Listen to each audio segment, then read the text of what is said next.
భర్త చిన్న కూతురిని మితిమీరి గారం చేయటం, పెద్ద కూతురి మనోభావాలను విస్మరించటం వల్ల రమ మానసికంగా కుంగిపోకుండా సముదాయించేది. భర్తకి గట్టిగా చెప్పే ధైర్యం లేదు. తార వినిపించుకోదు. ఇక లక్ష్మికి మిగిలిన మార్గం ఏమిటంటే రమకి నచ్చజెప్పటమే. తార 9వ తరగతి వచ్చాక కూడా ఆమె ప్రవర్తనలో ఎక్కువగా మార్పు రాలేదు. పైగా ఇప్పుడు తార డిగ్రీ మొదటి సంవత్సరం చదువుతున్న రమతో సమానమైన ఎత్తు ఎదిగింది. దాంతో అప్పుడప్పుడు దబాయింపు పాలు ఇంకాస్త ఎక్కువైంది కూడా. ఆ రోజు తార జీవితంలో మర్చిపోలేని రోజు. అనుకోకుండా ఒకరోజు గబాలన ప్రపంచం తలక్రిందులైన భావన కలగవచ్చు. లేకపోతే ప్రపంచాన్ని కొత్త కోణంలోంచి చూసే అవకాశమూ దొరకవచ్చు. తార విషయంలో ఆ రెండు ఒక్కరోజే సంభవించాయి. ఆ రోజు స్పెషల్ ఇంగ్లీష్ టీచర్ స్వప్న విద్యార్థులకి గీతాంజలి నుండి ఒక పద్యభాగం వివరించింది. రవీంద్ర కవీంద్రుడు తన బెంగాలీ రచనని స్వయంగా ఇంగ్లీష్లోకి అద్భుతంగా అనువదించాడు అని చెప్పి, the sleep that flits on babies eyes, does anybody know from where it comes అని మొదలయ్యే గీతాన్ని చదివి వినిపించింది. 10-12 లైన్ల మధుర గీతాన్ని విని తార ముగ్ధురాలయ్యింది. నిద్రించే శిశువు పెదవులపై మెరిసే చిరునవ్వు ఎక్కడ పుట్టిందో తెలుసా? చంద్రధవళ కిరణం శరత్ మేఘాంచలాన్ని తాకినప్పుడు తుషార స్నాత ప్రభాత స్వప్నంలో అంటూ టీచర్ వివరిస్తూ ఉంటే తార హృదయం తీయగా స్పందించింది. క్లాస్ అయ్యాక టీచర్ వెనుకగా స్టాఫ్ రూమ్ వరకు వెళ్ళి, గీతాంజలి పుస్తకం మీ దగ్గర ఉందా టీచర్? నాకు మొత్తం పుస్తకం చదివేయాలనుంది అని అడిగింది. స్వప్న నవ్వింది. తార గురించి మంచి అభిప్రాయం ఉంది ఆమెకి. ఉద్దేశం మంచిదే, కానీ నువ్వు ఎంతవరకు అర్థం చేసుకుంటావా అన్న సందేహం కలుగుతున్నది నాకు. తార ధైర్యం చేసింది. క్లాస్లో మీరు చెప్పింది నాకు పూర్తిగా అర్థమైందని నేను చెప్పలేను టీచర్. పరీక్ష కోసమైతే బైహార్ట్ చేసి జవాబులు చక్కగా రాస్తాను, అది వేరే విషయం. అర్థం అయ్యి అవ్వకుండానే అంతగా ఆకర్షించి ఆహ్లాదం కలిగించిన ఆ గీతాలని అర్థం చేసుకునే ప్రయత్నం చేస్తే చాలు. I will be more than happy. Tara ఇచ్చిన వివరణ స్వప్నకి నచ్చింది. గుడ్ అంది భుజం తడుతూ. నా దగ్గర ఇంగ్లీష్ ట్రాన్స్లేషన్ ఉంది, తీసుకో అంది. లంచ్ తర్వాత ఎక్కువ సమయాన్ని గీతాంజలి చదువుతూ గడిపింది తార.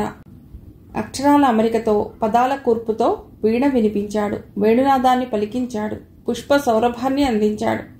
హృదయంలో వెన్నెల వానని కురిపించాడు కదా.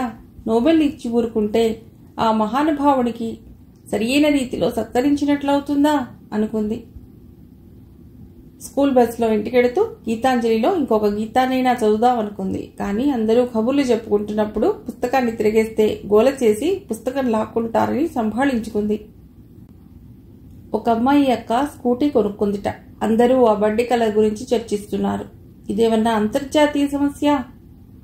ఒసామా బిన్ లాడెన్ వల్ల ప్రపంచ శాంతికి కలుగుతున్న నష్టం గురించి కూడా ఐక్యరాజ్య సమితిలో ఇంత సీరియస్గా డిస్కస్ చేసి ఉండరు అనుకుంది తార అసహనంగా. ఎంత త్వరగా వీలైతే అంత త్వరగా గీతాంజలిలో ఇంకొన్ని గీతాలు చదవాలని ఉంది ఆమెకి. ఇంటికి వెళ్ళాక తింటూ పుస్తకాన్ని అందుకుంది తార. తినేటప్పుడు అలా చదవద్దని ఎన్నిసార్లు చెప్పాలి అంటూ లక్ష్మి చీవాట్లు వేసింది. మనసులోనే సణుక్కుంటూ తార ఆ ప్రయత్నం మానుకుంది. ఇలా కాదు, రాత్రి అందరూ టీవీ చూస్తున్నప్పుడు టెర్రస్ పైన చిన్న లైట్ వెలుతురులో రగ్గు కప్పుకొని చదవాలి అనుకుంది. అమ్మా, ఈరోజు మా ఫ్రెండ్ స్కూటీ మీద కాలేజీకి వచ్చింది రమ అంది. ఆ దిక్కుమాలిన స్కూటీ మళ్ళీ ఇక్కడ ప్రత్యక్షమైందా? చూస్తుంటే ఈరోజు హైదరాబాద్లో అమ్మాయిలకి స్కూటీలు కొనుక్కోవడం తప్ప ఇంకో పని ఉన్నట్లు లేదు అనుకుంది తార. తన స్నేహితురాలి అక్క రమ క్లాస్మేట్ అని అంతలో గుర్తుకొచ్చింది.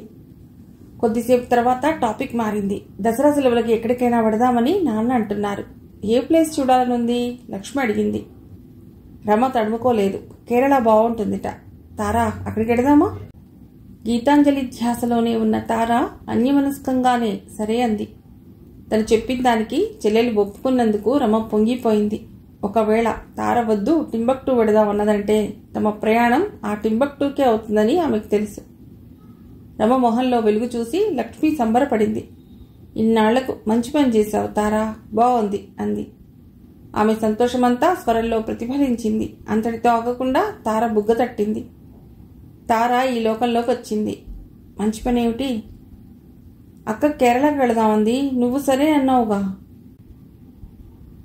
గీతాంజలి కలిగించిన తన్మయత్వం ఇంకా పూర్తిగా తగ్గలేదు. కానీ తార కొంతవరకు ఈ లోకంలోకి వచ్చింది. కేరళ ఏమిటి, అక్క వెళ్ళటం ఏమిటి అంది అయోమయంగా. లక్ష్మి వివరించింది. తటిల్లున్న ఓ ఆలోచన కలిగింది తారకి.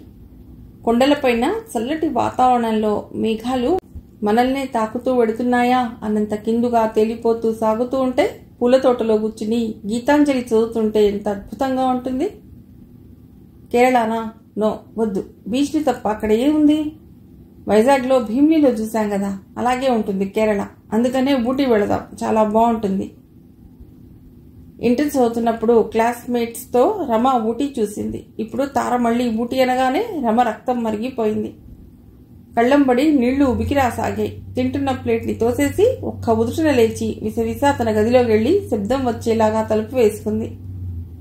లక్ష్మికి కంగారు పుట్టింది. కూతురి వెనుకగా పరిగెత్తింది. రమ తలుపు తీ అంటూ తలుపు దబా కొట్టింది. రమ సమాధానం ఇవ్వలేదు. ప్లీజ్ రమ, ఒక్కసారి తలుపు తీ అంది లక్ష్మి బెంబేలెత్తిపోతూ. ఈనాటి పిల్లలు చిన్నగా డిసప్పాయింట్ అయితే చాలు, దేనికైనా తెగిస్తున్నారు. ఏమిటమ్మా నీ పిచ్చి అంది తార డైనింగ్ టేబుల్ నుండి లేవకుండానే. నువ్వెందుకంత కంగారు పడుతున్నావు? అక్క కాస్త డిసప్పాయింట్ అయిందేమో, 5 నిమిషాల తర్వాత అదే సర్దుకుంటుంది. నింపాదిగా తార అలా అనటంతో లక్ష్మి కంగారు క్రోధంగా మారి తార దిశగా మళ్ళింది. ఎంత వేగంగా వెళ్ళిందో అంతే వేగంగా తార దగ్గరకు వచ్చింది. తార భుజాలు పట్టుకుని బలంగా ఊపుతూ, నీ వల్లనే, అసలు ఇదంతా నీ వల్లనే.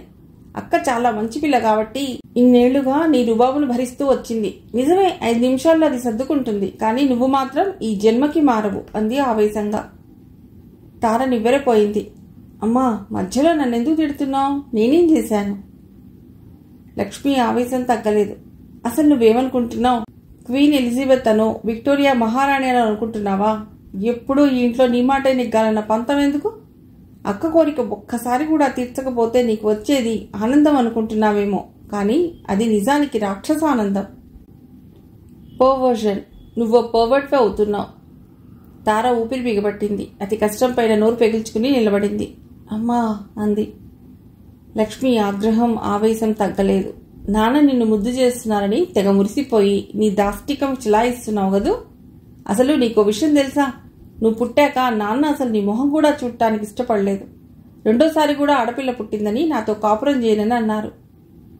డైనింగ్ హాల్ గిర్రున తిరుగుతున్నట్లు అనిపించింది తారకి. సపోర్ట్ కోసం అన్నట్టు మంచినీళ్ల గ్లాస్ని గట్టిగా పట్టుకుంది. చేతులు వణకటంతో నీళ్లు చింది ఒళ్ళో పడ్డాయి. తారకి ఊహ తెలిసినప్పటి నుండి పాణి నిద్రలేచి కళ్ళు తెరవగానే చిన్న కూతురి మొహం చూడటం తెలుసు. తార పెద్దై వేరే గదిలో పడుకోవటం మొదలుపెట్టాక పాణి ఇంకో కొత్త పద్ధతి అవలంబించాడు. తార ప్రముఖంగా ఉన్న తమ ఫ్యామిలీ ఫోటోని ఎన్లార్జ్ చేసి మంచానికి ఎదురుగా గోడకి తగిలించాడు. ఆ పని చెయ్యాలా ఈ పని చెయ్యాలా అన్న సందేహం కలిగినప్పుడల్లా అతడు, తారా ఏదో ఒక వేలు పట్టుకో తల్లి అని అడిగేవాడు. నా చిట్టి తల్లి ఎప్పుడూ కరెక్ట్ గైడెన్స్ ఇస్తుంది అని అందరికీ చెప్పేవాడు. అలాంటి తండ్రి తను పుట్టాక తన మొహం చూడటానికి ఇష్టపడలేదా? ముఖ్యమైన పని మీద వెళ్లేటప్పుడు ఎప్పుడూ తననే ఎదురమ్మనేవాడు. అలాంటి వ్యక్తి తను పుట్టానని తల్లితో కాపురం చేయనన్నాడా? ఇన్నాళ్లు ఈ ఇంట్లో తనకు ప్రత్యేక స్థానం ఉందని తను మురిసిపోయేది. నిజానికి తన పుట్టుక మనోక్లేశాన్ని కలిగించే ఈ రకమైన సంఘటనలకి దారితీసిందన్నమాట. అది తనకి ఉన్న విలక్షణత. ప్రతిసారి తన మాటే నెగ్గుతున్నదని తనకి చాలా గర్వంగా ఉండేది. ఆ గర్వం వల్లనే గదా తను ఇన్నాళ్లు ఒళ్ళు తెలియకుండా ప్రవర్తించింది. ఆ ప్రవర్తన వల్లనే గదా తల్లికి అక్కకి ఖేదం కలిగించింది. పాడి పర్స్లో ఆమె ఫోటో ఎప్పుడూ ఉండేది. ఏమాత్రం తెలియని విషయాల్లో కూడా తన అభిప్రాయాన్ని కనుక్కుని దానికి ప్రాధాన్యం ఇచ్చే తండ్రి తను పుట్టాక తన మొహం చూడటానికి ఇష్టపడలేదా? తన జీవితం, తన ఆర్జన అన్నీ తన చిన్న కూతురి కోసమే అన్నట్లు ప్రవర్తించే తండ్రి ఆ చిన్న కూతురి మూలంగా తల్లితో కాపురాన్ని విచ్ఛిన్నం చేసుకోవటానికి సిద్ధమయ్యాడా? గీతాంజలి కలిగించిన మధుర భావనలు ఆవిరయ్యాయి. ఎప్పుడూ చూడని గంధర్వలోకాలు చూసి మత్తెక్కిన హృదయం తల్లి చెప్పిన కొత్త సమాచారంతో పూర్తిగా వికలమైంది. పరిపరి విధాలా పోతున్న ఆలోచనలను నియంత్రించలేక గట్టిగా తల విదిలించింది తార. అమ్మా, చాలా నెమ్మదిగా మెత్తగా అంది తార. లోపల జరుగుతున్న సంఘర్షణ వల్ల కాబోలు మామూలు తార స్వరంలా కాక ఏదో యంత్రం నుండి లోతుగా వస్తున్న మాటలాగా ధ్వనించింది ఆ మాట. అమ్మా, నేను తప్పు చేశానేమో, కాదనను, కావాలంటే అపాలజీ కూడా చెప్తాను. అది ఇప్పుడు నాకు ముఖ్యం కాదు. ఇప్పుడు నువ్వు చెప్పావే నాన్న నా మొహం చూడటానికి కూడా ఇష్టపడలేదని, అది నిజమేనా? దాని గురించి చెప్పు ప్లీజ్ అమ్మా. చెప్తాను, కానీ అక్క కూడా వింటే బాగుంటుంది. తార ఠక్కున కదిలింది. రమ గది తలుపు కొట్టింది. అక్క, ఐఎమ్ సారీ, ప్లీజ్ తలుపు తీయవా అంది. 5 నిమిషాలు బ్రతిమలాడితే గాని రమ తలుపు తీయలేదు. లక్ష్మి రమని దగ్గరగా తీసుకుని ఓదార్చింది. రమ కళ్ళు ఎర్రగా ఉన్నాయి, మొహం పీక్కుపోయింది. అక్కని సూటిగా చూడలేక తార తలదించుకుంది. అదే సమయంలో తార దేనికైనా సిద్ధపడి తయారుగా ఉంది. కావాలంటే అక్క కాళ్ళు పట్టుకుని క్షమాపణ చెప్పాలన్నా తయారే. కానీ ముందుగా అసలు సంగతి తెలియాలి, అది ముఖ్యం. తల్లి ఏం చెప్తుందో అని ఆతృతగా ఎదురు చూడసాగింది. తారకి జరిగిన విషయాలన్నీ చెప్పాలని లక్ష్మి అప్పటికి చాలాసార్లు అనుకునేది. కానీ ఆ ఆలోచన కలిగిన వెంటనే ఏమో కథంతా వింటే పిల్లలకి తండ్రిపైన ఏహ్యభావం కలుగుతుందేమో, వద్దులే అని అనుకుని ఆగిపోయేది. ఈసారి మాట జారి తారతో కొద్దిగా చెప్పేశాక ఇక ఇప్పుడు దాయటం బాగుండదనుకుంది లక్ష్మి. రమ పుట్టినప్పుడే వంశోద్ధారకుడు పుట్టలేదని పాణి నిరాశ చెందటం నుండి ప్రారంభించి జరిగిందంతా చెప్పసాగింది లక్ష్మి. ఓ సిద్ధాంతి గారి దగ్గర ఉన్న మీ నాన్నగారిని కలిసి తాతయ్య బ్రతిమిలాడాట. అప్పుడు సిద్ధాంతి గారు నీ చిన్న కూతురే నీ అదృష్ట తార అని చెప్పారట. ఆ తర్వాత గెలవడు అనుకున్న నాన్నగారి స్నేహితుడు ఊహించని విధంగా ఎన్నికల్లో గెలవటంతో నిజంగానే నువ్వు లక్కీ స్టార్ అనుకున్నాను. కానీ నీ ప్రవర్తన చూస్తుంటే క్రమంగా అభిప్రాయం తప్పేమో అన్న భావం బలపడుతున్నది. ఆ రోజు మన కుటుంబం ముక్కలైపోవటానికి నువ్వే కారణం అవ్వవచ్చు, కానీ ఈనాడో రేపో మన మధ్య శాంతి లేకపోవటానికి మాత్రం తప్పకుండా నువ్వే కారణం అయ్యేటట్లు కనబడుతున్నావు అంటూ లక్ష్మి ముగించింది. తీవ్రంగా కదిలిపోయింది తార. ఈ ప్రపంచంలో ఎవ్వరికీ లేనంత మంచి తండ్రి తనకి ఉన్నాడని మురిసిపోయేది. అతడి లోపల ఇంత మూర్ఖత్వం ఉందా? తనకి కనబడ్డ మంచితనం లోపల అంత క్రూరత్వం కూడా దాక్కుని ఉందా? ఒక ఆడదానిగా తండ్రి వైఖరిని సమర్థించడం ఎలా సాధ్యం? మగపిల్లవాడు కావాలనుకోవటంలో తప్పు లేకపోవచ్చు, కానీ ఆ భావన ఆడపిల్ల వద్దు అన్న ఆలోచనకి ఊపిరిపోసి ఆ తర్వాత ఆడపిల్ల పుడితే అయ్యో ఆడపిల్ల అన్న వేదన కలిగిస్తున్నది కదా. ఆడపిల్ల అంటే వ్యతిరేకత కలిగిస్తున్నది కదా. తర్వాతి తరాన్ని 9 నెలలు మోసే ఆడదంటే అంత చులకనెందుకు? సిద్ధాంతి అదృష్టం మారుతుందని చెప్పాడు. ఆ తర్వాత యాదృచ్ఛికంగా అలాగే జరిగింది. అలా జరగకపోతే తండ్రి ఏం చేసేవాడు? ఇలా రకరకాల ఆలోచనలు ఆమెను చుట్టుముట్టి ఉక్కిరిబిక్కిరి చేశాయి. అందువల్లనే చివరిలో తల్లి తనని దోషిగా నిలబెట్టి నేరారోపణ చేసిందన్న సంగతిని గమనించలేకపోయింది. గమనించినా దానికంత ప్రాముఖ్యత ఇవ్వకుండా నిజమే కదా, తల్లి చెప్పిన నేరాలన్నీ చేశాను కదా అనుకున్నదేమో. అపరాధ భావం, పశ్చాత్తాపం ఎక్కువగా కలగటం వల్లనేమో తండ్రిపైన కలగవలసిన స్థాయిలో ద్వేషం గాని కోపం గాని పుట్టలేదు. ఇంకో విధంగా చూస్తే పాణి ఆమె పట్ల కనబరిచిన ఆప్యాయత వల్ల అన్నాళ్లు ఆమెలో తండ్రి పట్ల ఉన్న అభిమానం అలాంటి నెగిటివ్ భావనలను బలంగా కలగకుండా చేశాయేమో. అందుకే తన తప్పులు వెతికి గుర్తించే ప్రయత్నం ఎక్కువగా చేసింది. ఇలా ఎంతసేపు ఆలోచనలో గడిపిందో తారకి తెలియదు. తేరుకొని చూసేసరికి తల్లి అక్క కనబడలేదు. ఏమయ్యారా అని అనుకుని కిచెన్లోకి వెళితే అక్కడ ఇద్దరూ మౌనంగా నిలబడి ఏదో చేస్తున్నారు. పనిలో నిమగ్నమైన వాళ్ళిద్దరూ తార వచ్చిందని గమనించలేదు. తార ఒక రకమైన సంశయంతో ఆగింది. విదేశాల్లో కాలుమోపగానే కలిగే బెరుకు, క్లాస్లో మొదటిసారిగా నోరు విప్పబోయే కొత్త విద్యార్థికి కలిగే జంకు ఆమెకు కలిగాయి. కొత్త అధ్యాయం ఎలా మొదలెట్టాలా అన్న ఆలోచనతో ఆగిన రచయిత కలంలాగా ముందుకు సాగబోయిన ఆమె కాలు కదలనని మొరాయించింది. స్టేజ్ పైకి వెళ్లబోయే ముందు చెప్పవలసిన సంభాషణలని నెమరు వేసుకునే పాత్రధారిలాగా ఏం మాట్లాడాలో, ఎలా ప్రవర్తించాలో మనసులోనే కొన్ని క్షణాల పాటు రిహార్సల్స్ వేసుకుంది. మొహంపైకి నవ్వుని, గొంతులోకి సౌమ్యాన్ని తెచ్చుకుని, మీరేం చేస్తున్నారో గాని అలా సీరియస్గా ఏం వండినా అంత రుచిగా ఉండదనుకుంటాను అంది తార.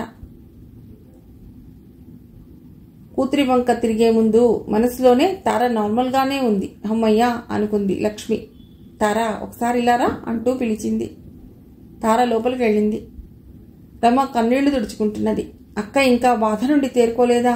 తార అపరాధ భావంతో కుంగిపోయింది. కొన్ని క్షణాల తర్వాత తార గమనించింది, రమ ఉల్లిపాయలు తరుగుతున్నది. అక్క కన్నీళ్లకి కారం ఉల్లిపాయ ఘాటా. థ్యాంక్ గాడ్ అనుకుంది. సాధారణంగా తార వంటింట్లో కడుగుపెట్టేది కాదు. దాన్ని ఆసరాగా తీసుకుని రమ అంది, తారా, ఇక్కడ ఉన్న ఈ రా మెటీరియల్స్ని చూసి మేం చేయబోతున్న ఫినిష్డ్ ప్రోడక్ట్స్ అంటే వంటకి ఏమిటో కనిపెట్టి చూద్దాం.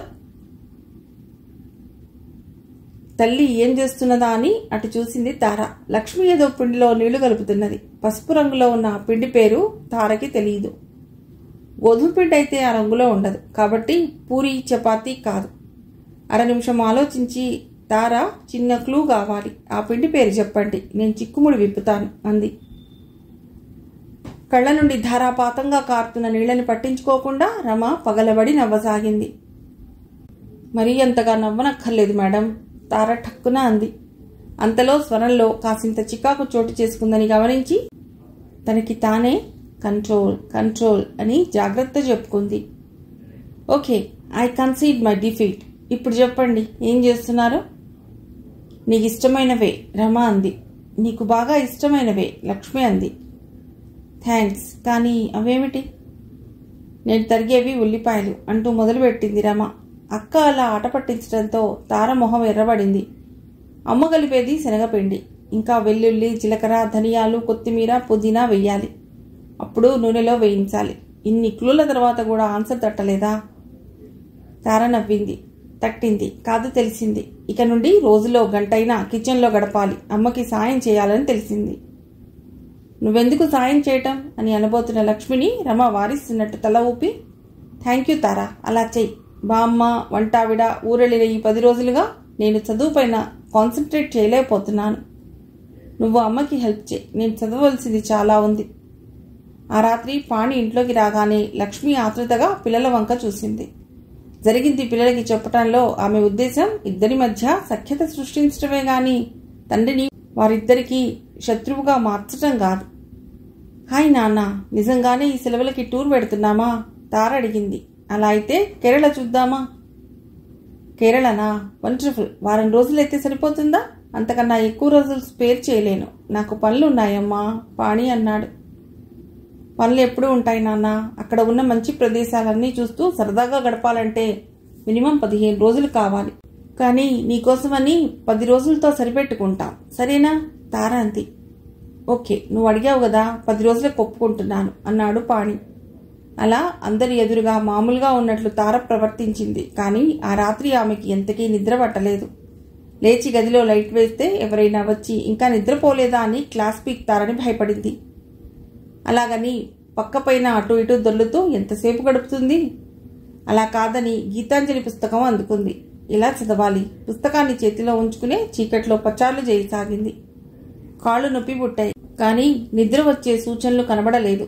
చివరికి ఓ ఆలోచన కలిగింది. టార్చ్ లైట్ కూడా తీసుకుని పిల్లిలాగా శబ్దం చేయకుండా గది తలుపు తీసింది.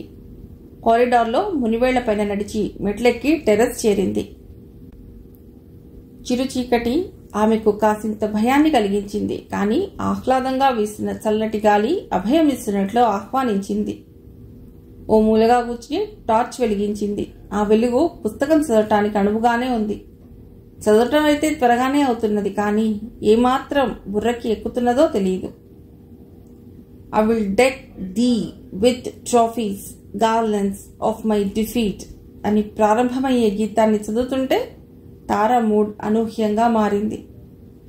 శీతల పవన స్పర్శకి స్వల్ప కంపనంతో రెల్లుగడ్డి వెన్నెలలో విషాద సంగీత స్వరాన్ని ఆలపించినట్లు ఈ నా శూన్య హృదయం విలపిస్తే శిలలు కూడా అశ్రువులు కారుతాయి అన్న పదాలు ఆమె కళ్ళని చెమర్చాయి.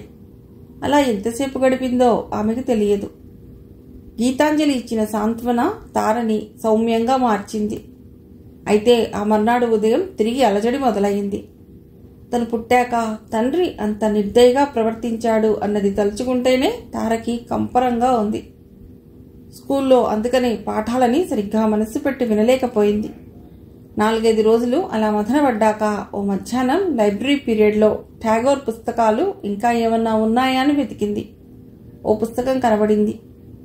ఆ పేజీలు తిప్పుతుంటే dream is the wife who talks without a break, sleep is the husband who silently suffers అన్న వాక్యం కనబడింది.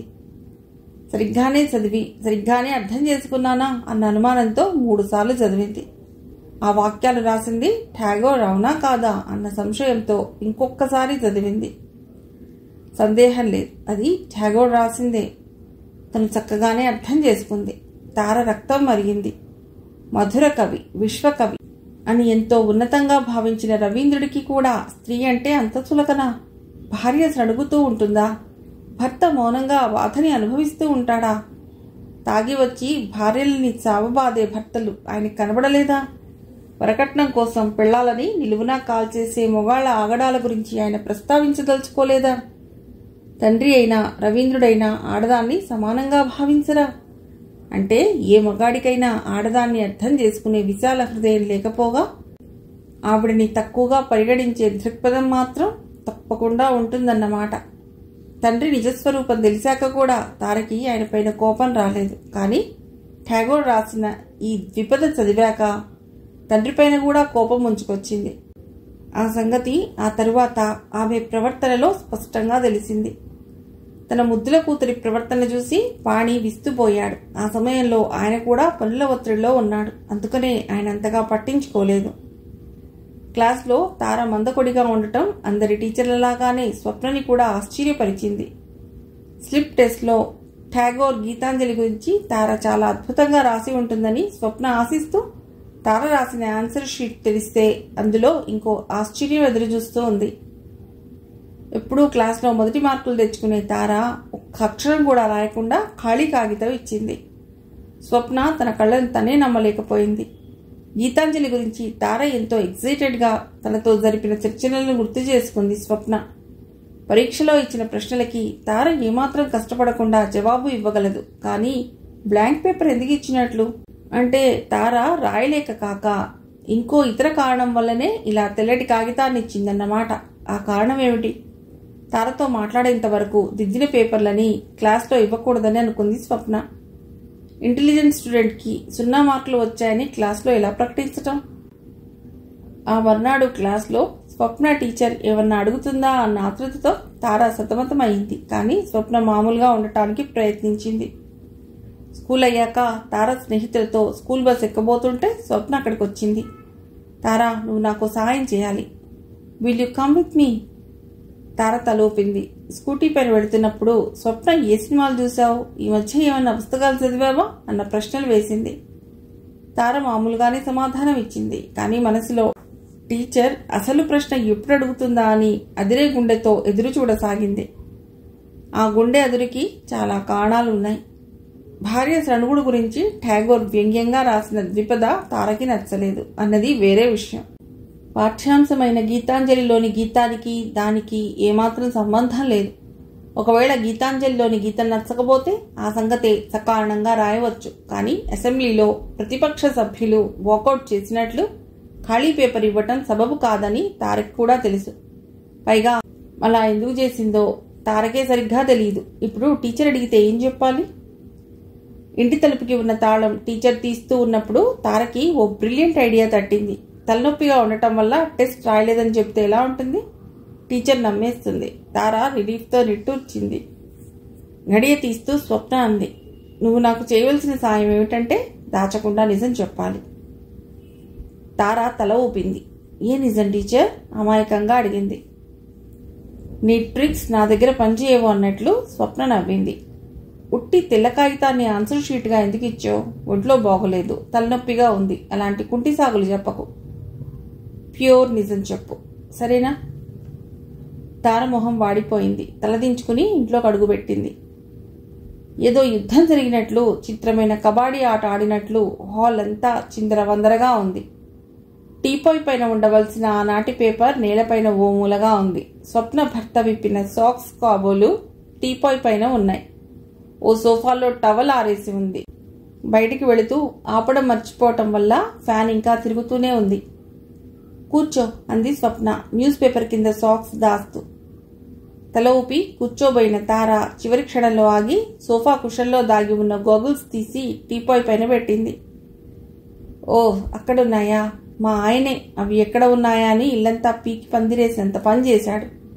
నాకన్నా ముందు బయటపడవలసిన వాడు. నేను స్కూల్కి బయలుదేరాక కూడా గాగుల్స్ వెతుకుతూనే ఉన్నాడు. చివరికి ఆఫీస్ టైం అయిపోతుంటే గాగుల్స్ లేకుండానే వెళ్ళిపోయాడు కాబోలు. అలాగా అన్నట్లు తల ఊపింది తార.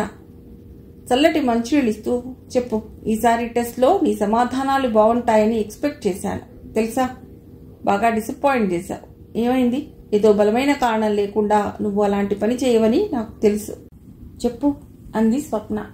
తార అప్పటికే ఓ నిశ్చయానికి వచ్చింది. ఠాగోర్ అలా ఎందుకు రాశాడో ఆమెకి అంతుపట్టలేదు. అయితే టీచర్ చెప్పగలదేమో. తార సినిమాల్లో కోర్ట్ సీన్లో బోన్లో ఉన్నవారు చేసే ప్రమాణాలని జ్ఞాపకం చేసుకుంది. టీచర్కి అంతా నిజమే చెప్పాలి, అందులోనూ పూర్తి నిజం చెప్పాలి. నిజం తప్ప ఇంకా ఏం చెప్పకూడదు అని అనుకుంది. ఇక్కడో తంటా ఉంది. పూర్తి నిజం అన్నప్పుడు తను పుట్టినప్పుడు జరిగిన డ్రామాతో మొదలు పెట్టక తప్పదు. అక్కడ మాత్రం పూర్తి నిజం కాకుండా కొంత గోప్యత అవసరం.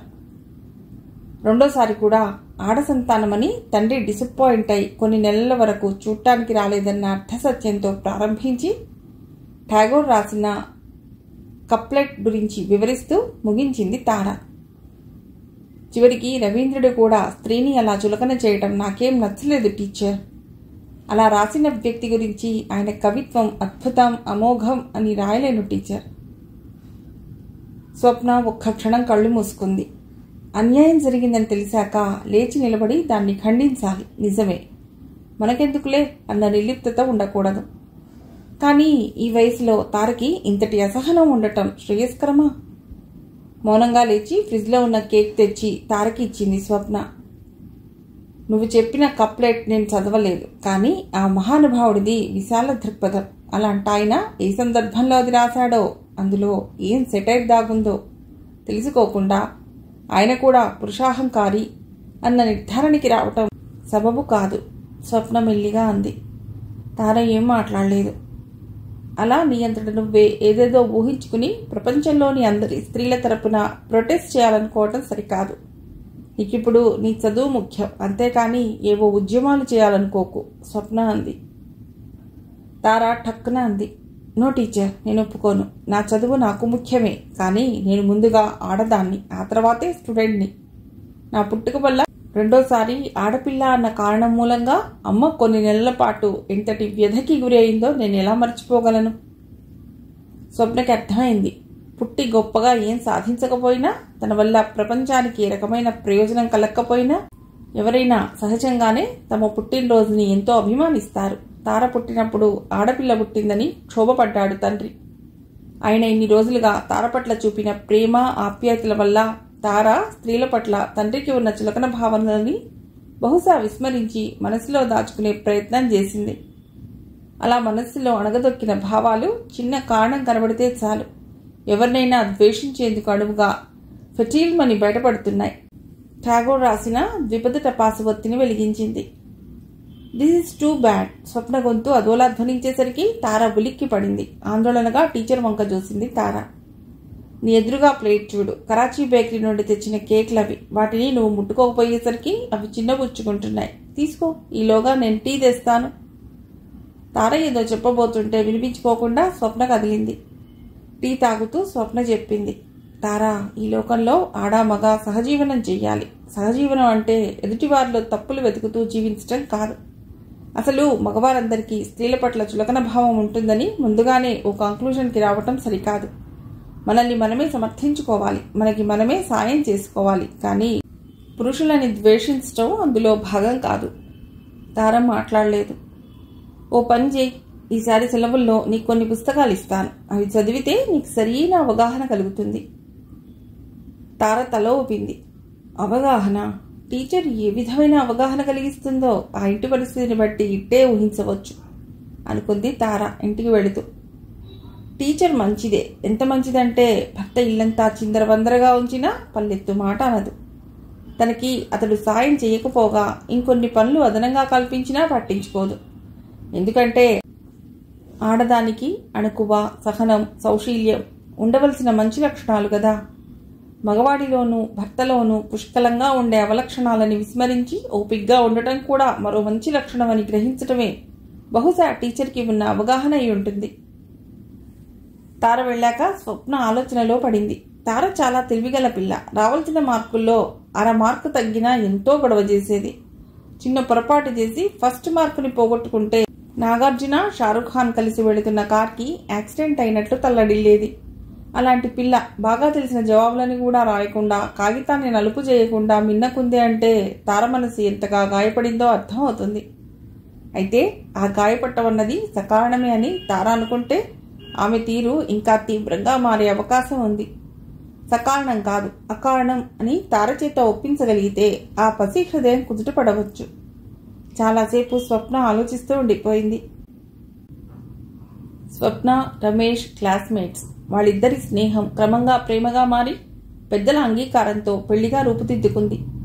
కాలేజీ రోజుల్లో రమేష్ ఎంతటి అత్యవసరమైన విషయాన్నైనా లైట్గా తీసుకోవటం, ఎవరినీ ఖాతరు చేయకపోవటం మొదలైన వాటి వల్ల అతనంటే ఓ విధమైన హీరో వర్షిప్ లాంటిది కలిగింది ఆమెకి.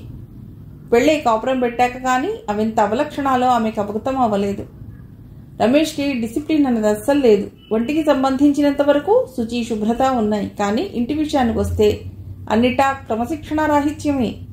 అతడు చదివాడంటే స్పోర్ట్స్ పేజీ, ఎడిటోరియల్ పేజీ ముఖాలు చూసుకోవడం ఇష్టం లేనట్లు 30 అడుగుల దూరంలో ఉంటాయి.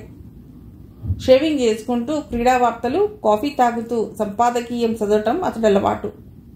అతడు కావాలని చెయ్యడు. కానీ హెల్మెట్, బైక్ తాళం చెవులు కూడా ఎప్పటి నుండో విరోధం ఉన్నట్లు దూరంగా ఉంటాయి. ఈరోజు ఆఫీస్కి త్వరగా వెళ్ళాలి అని లేవగానే ప్రకటించిన వ్యక్తి పేపర్ చదువుతూనో టీవీ చూస్తూనో ఆ సంగతి విస్మరించి అరగంట ఆలస్యంగా వెళతాడు. బైక్ ఎక్కే ముందు ఏదో గుర్తుకొచ్చి దానికోసం వెతికి ఇంకో 5 నిమిషాలు వృధా చేస్తాడు. ఆ సాయంకాలం ఆఫీస్ నుండి రాగానే రమేష్ అలవాటు ప్రకారం కుడికాలి బూట్ని సోఫా కిందకు, ఎడమ బూట్ని టీవీ స్టాండ్ కిందకు విసిరాడు.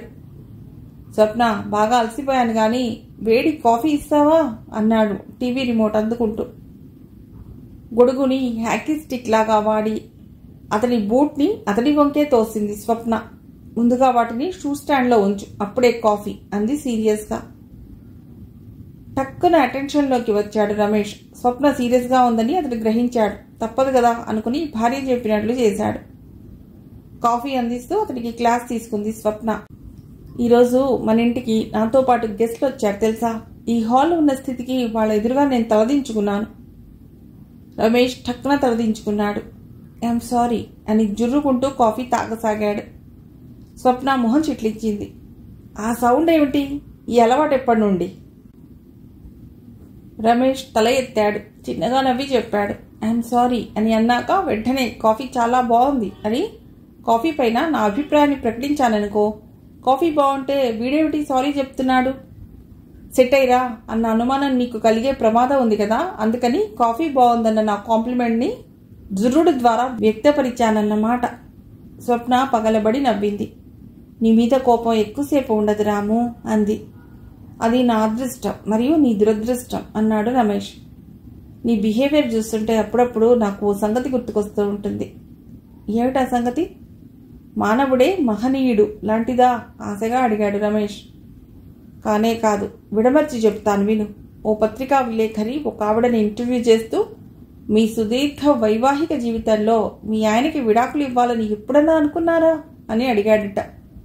ఆవిడ సమాధానం కోసం తడుముకోకుండా, విడాకులా? నెవర్.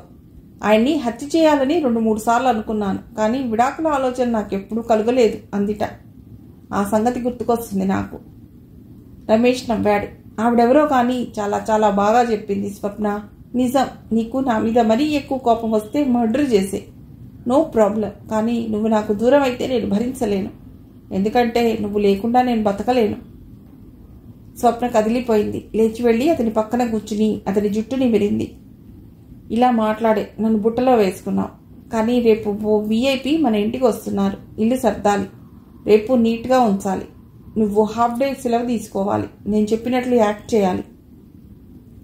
గుడ్ బాయ్ లాగా అన్నీ చేస్తాను, కానీ ఓ షరతు. నేను ఇంకొన్ని నిమిషాలు బేఫికర్గా, సోంబేరిలాగా, లేజీగా, బ్యాడ్ బాయ్ లాగా సోఫాలో తిష్ట వేస్తాను. నువ్వేమో ఇంకో కప్పు కాఫీ ఇవ్వు.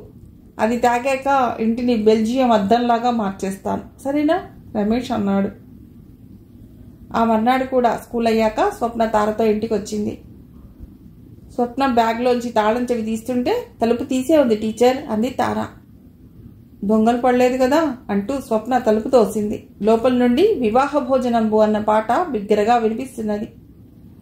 స్వప్న నుదురు కొట్టుకుంది. అది అంకుల్కి ఆఫీస్లో పని త్వరగా అయిపోయింది అనుకుంటాను, ఇంటికి వచ్చేశారు. ఇంకే ఉంది, వంటింట్లో దూరి ఏవో ప్రయోగాలు చేస్తున్నారు కాబోలు. పాట వింటున్నావుగా. అంకుల్ వంట చేస్తారా? సంభ్రమంగా అడిగింది తార. పాణి కిచెన్లోకి రావటం ఆమె ఎప్పుడూ చూడలేదు. ఆమె ఆశ్చర్యం నుంచి తేరుకునేలోగా రమేష్ కిచెన్లోంచి తొంగి చూశాడు. స్వప్న, వచ్చేసావా? ఇలాచీ టీ అద్భుతంగా ఎలా చేయాలో నేర్చుకున్నాను. 3 నిమిషాలు టైం ఇవ్వు, నీకు టీ రెడీ చేస్తాను. అవును, ఎన్ని కప్పులు అడిగాడు. విఐపి ఎవరో వస్తారని స్వప్న చెప్పింది. అతని కంటికి తార మరీ అంత ముఖ్యమైన వ్యక్తిలాగా కనబడలేదు. ఆ విఐపి ఎవరో దాక్కుని ఉన్నారా? థ్యాంక్ యూ రాము, ఈ అమ్మాయి నా బెస్ట్ స్టూడెంట్ తార, మా ఇద్దరికి 2 కప్పులు చాలు అంటూ పరిచయము పురమాయింపు ఒకేసారి చేసింది స్వప్న. తారకి ఏదో కొత్త లోకంలోకి వచ్చినట్లు ఉంది. అంకుల్ ఇలా ఉంటారు కాబట్టే క్రితం రోజు ఇల్లంతా రణరంగంలాగా మార్చినా టీచర్కి కోపం రాలేదన్నమాట. కొన్ని ఒప్పులు చేస్తుంటే తప్పులని లెక్క చేయరు కదా. క్రితం రోజు స్వప్న గురించి తార కాసింత హేళనగా అనుకున్న అభిప్రాయాలన్నీ ఇట్టే మాయమయ్యాయి. సరదాగా మాట్లాడుతూనే స్వప్న చాలా విషయాలు చెప్పింది. క్లాస్లో కన్నా రెట్టింపు శ్రద్ధతో తార అవన్నీ ఆకళింపు చేసుకునే ప్రయత్నం చేసింది. తారా, ఇలాంటి స్టూడెంట్స్ క్లాస్లో ఉన్నప్పుడు నేను చాలా లక్కీ అనుకుంటాను. నీకు ఏ ఇబ్బంది వచ్చినా నా సబ్జెక్ట్ అనే కాదు, ఎక్కడ అవసరం వచ్చినా నీకు సాయం చేయటానికి స్వప్న టీచర్ ఉంది అన్నది గుర్తుంచుకో అంది స్వప్న చివరిలో. తార ఆలోచించకుండా, మీరు కాదు టీచర్, నేను చాలా లక్కీ, మీలాంటి టీచర్ ఉండటం చాలా అదృష్టం అనేసింది. అన్నాక చెప్పిన మాట అంత సరిగ్గా లేదేమో అన్న ఆలోచన రావడంతో, మీరు లక్కీ కాదు అని కాదు నా ఉద్దేశం, నేను సరిగ్గా చెప్పలేకపోతున్నాను, కానీ నిజానికి మీరు ఎన్నో విధాలా లక్కీ అంది తార. తార వెళ్ళగానే రమేష్ సోఫాలో కూలబడ్డాడు. స్వప్న అతని పక్కన కూర్చుని థ్యాంక్ యూ రాము అంది. విఐపి అని చెప్పి చిన్నపిల్లని తెచ్చామేమిటి? రమేష్ అడిగాడు. కథంతా చెప్పింది స్వప్న.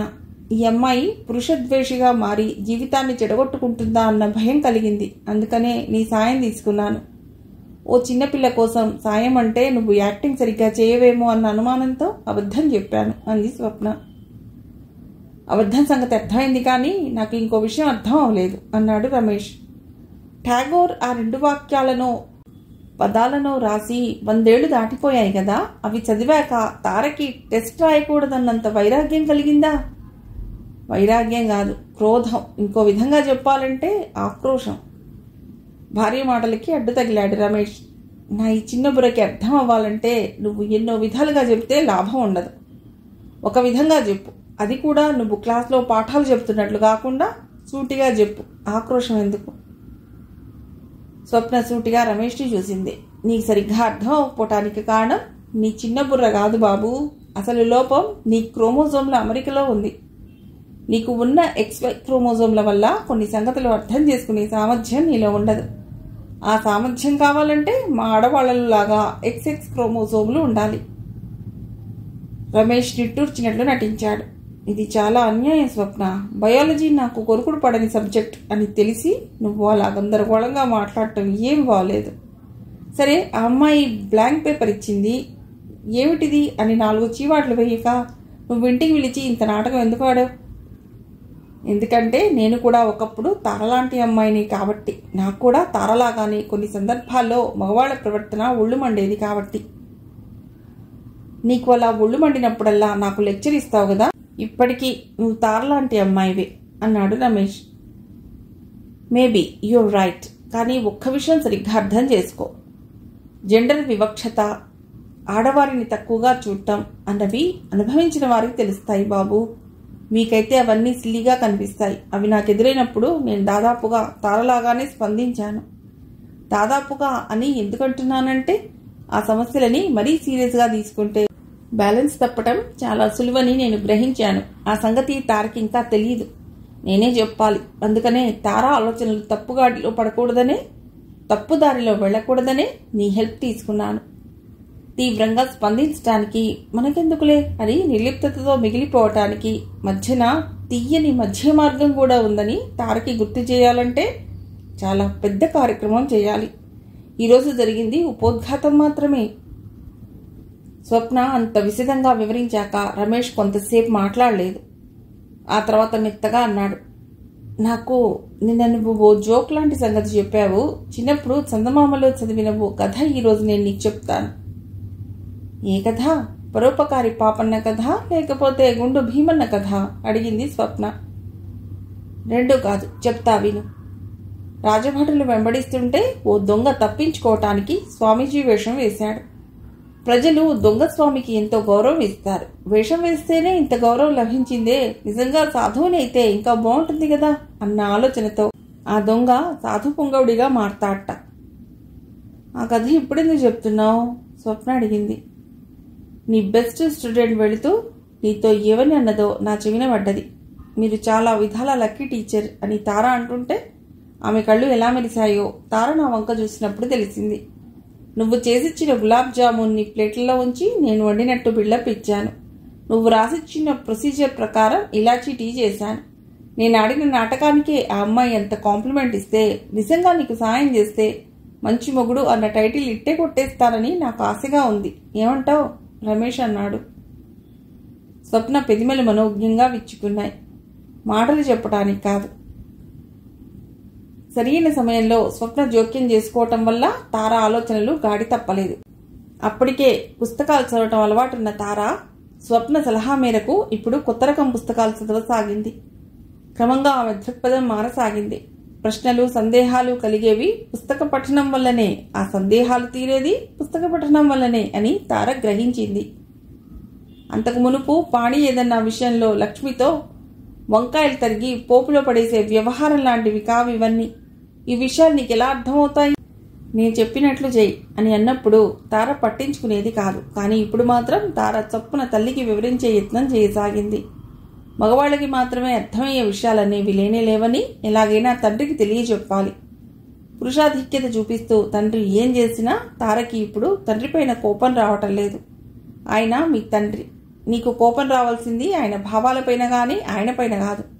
వీలైతే ఆ భావాలు తప్పు అని ఆయనకి తెలిసి వచ్చేలాగా చెయ్యి. నీకు కలిగే కోపం వల్ల ఏదన్నా ప్రయోజనం లేకపోతే కోప్పడి నీ ఎనర్జీ నువ్వే వృధా చేసుకుంటున్నావన్నమాట అని స్వప్న చెప్పిన మాటలు తార బాగా గుర్తుపెట్టుకుంది. సెలవులకి కేరళ ట్రిప్ పెడదాం అని అన్నప్పుడు పాణి వారం రోజులైతే ప్రాబ్లం లేదు, ఆ పైన అయితే నాకు కుదరదు, పనులు ఉన్నాయని అన్నాడు. కానీ తార బలవంతం పైన 10 రోజులకు ఒప్పుకున్నాడు. చివరికి బయలుదేరే ముందు వారం రోజులే అన్నాడు. అదేమిటి నాన్న, చివరికి ట్రిప్ని ఇలా వారం రోజులకు కుదిస్తున్నారా? నిరాశ నిండిన స్వరంతో అంది. చాలా అర్జెంటు పని అంటున్నారు కదా, అలా అలిగితే ఎలాగే అంది లక్ష్మి. ఇది అలక కాదు, కోపం. సారీ, కోపం కూడా కాదు, డిసప్పాయింట్మెంట్ తార ఠక్కున చెప్పింది. ఏం చేస్తే ఆ కోపమో డిసప్పాయింట్మెంటో పోతుందో చెప్పు అన్నాడు పాణి. లంచం ఇస్తున్నావా నాన్న? ఓకే అయితే ఇంటికి వచ్చాక అడుగుతాను. కాదు అనకుండా చేయాలి అంది తార. సరే అన్నాడు పాణి. ట్రిప్ నుండి రాగానే ఆ సంగతి గుర్తు చేసింది తార. ఏం కావాలో అడుగు అన్నాడు పాణి. స్కూటీ కావాలి అంది తార. కోపం, డిసప్పాయింట్మెంట్ ఇప్పుడు రమకి కలిగాయి. రమ కూడా స్కూటీ గురించి తగిన సందర్భం చూసి టెండర్ పెట్టాలనుకుంటున్నది. ఇప్పుడు చెల్లెలు తెలివిగా ముందడిగాక ఇంకా నేనేం అడగలను అనుకుంది చేదుగా రమ. ఇప్పుడే ఎందుకు తారా, జాగ్రత్తగా నడుపుతావో లేదో అని నాకు భయంగా ఉంటుంది అన్నాడు పాణి. నువ్వు కూడా అమ్మలాగానే అనవసరంగా భయపడుతున్నావు నాన్న, స్కూటీ కొనాలి అంతే అంది ఖచ్చితంగా తార. పాణి ఒప్పుకోక తప్పలేదు. ఆ మర్నాడు స్కూటీ ఇంటికి వచ్చింది. పాణికి తారకి ఇవ్వబోయాడు.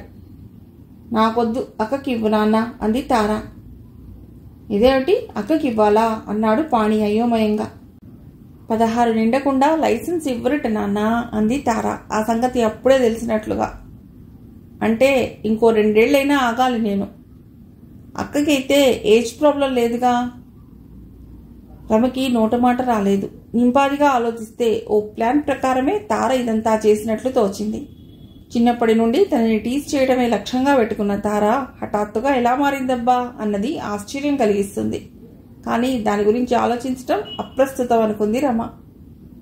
క్రమంగా రమ, తార మంచి స్నేహితులుగా మారారు. తారని తండ్రి గారాబం చేయటంతో రమ చిన్నప్పటి నుండి కోల్పోయిన ప్రాముఖ్యతని ప్రతి విషయంలోనూ ఆమెకి లభించేందుకు తార కృషి చేసింది. లక్ష్మి కూడా తారలో కలిగిన మార్పుని గమనించింది. అక్కని తార ప్రేమగా చూసుకోవటంతో ఆమె సంబరపడింది. అన్నీ తన ఇష్ట ప్రకారమే జరగాలి అన్న తరహా తారలో దూరమవ్వటం ఆమెకి సంతోషం కలిగించింది. అనుకున్నది సాధించాలి అన్న పట్టుదల తారలో క్రమంగా బలపడుతున్నది అని కొన్ని రోజుల తర్వాత కానీ లక్ష్మి గ్రహించలేకపోయింది. తార 10th పరీక్షలు రాశాక పాడి ఓ రోజున భోజనాల వద్ద అన్నాడు, తారా, మా స్నేహితుడు ఇంజనీరింగ్ కాలేజీ పెట్టాడు. నువ్వు ఇంటర్ ఎలా చదివినా పర్వాలేదు, ఎంసెట్ ఎలా రాసినా పర్వాలేదు, నీకు ఇంజనీరింగ్ సీట్ గ్యారంటీ. ముద్దుల కూతురు ఎంసెట్ పరుగులో అలసిపోతుందని పాణి వర్రి. నాకు అలా రికమెండేషన్ సీట్ వద్దు నాన్న, నేను కష్టపడి ర్యాంక్ తెచ్చుకుని సీట్ సంపాదిస్తాను. కష్టపడటం ఎందుకమ్మా, ఫూలిష్నెస్ కాకపోతే. ఇప్పుడు ఎంసెట్కి ఎలా చదువుతున్నారో తెలుసా? అది ఒక రకమైన వెర్రిగా తయారైందిట. అహోరాత్రాలు చదివితే గాని మంచి ర్యాంక్ రాదుట. అంత రొస్టుపడ్డం ఎందుకు గాని చక్కగా ఈ 2 ఏళ్లు ఎంజాయ్ చేయి. నీకు ఏ బ్రాంచ్లో కావాలో చెప్పు, అందులో సీట్ ఇప్పిస్తాను. అలా కాదు, ఫలానా కాలేజీలో సీట్ అంటావా చెప్పు, ఇప్పుడే ఎన్ఆర్ఐ కోటాలో సీట్ అడ్వాన్స్గా బుక్ చేసేస్తాను. అదేమిటండి, కష్టపడి చదవని చెప్పాలి గాని ఇలా సులువైన మార్గాలు చెప్తారా? లక్ష్మి అంది. ఈ చదువుల గురించి నీకేం తెలుస్తాయి గాని ఆ కర్రీ కొంచెం వెయ్యి, విసుక్కుంటున్నట్లు అన్నాడు పాణి. నిజానికి అమ్మకే నా చదువు గురించి ఎక్కువ తెలుసు నాన్న, నవ్వుతూ అంది తార. పాణి ఆశ్చర్యంగా ఆమె వంక చూశాడు. నువ్వేమో పనుల హడావుడిలో ఉంటావు, అన్నీ అప్పటికి విని ఆ వెంటనే మర్చిపోతావు. నాకు ప్రీ ఫైనల్స్లో వచ్చిన మార్కులన్నీ అమ్మకి గుర్తే తెలుసా అంది తార అల్లరి చేసిన కుర్రవాడిని మందలిస్తున్న టీచర్ లాగా. అమ్మ చెప్పింది కరెక్ట్, కష్టపడే సాధించాలి. పాణి నివ్వెరపోయినా అంతలోనే కోలుకుని నవ్వాడు.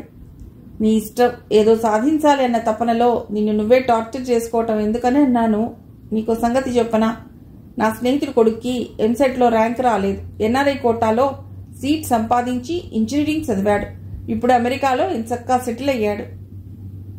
నాకు డబ్బులు పోసి సీట్ కొనుక్కోవటం ఇష్టం లేదు, అమెరికా వెళ్ళటం అంతకన్నా ఇష్టం లేదు ఖచ్చితంగా అంది తార.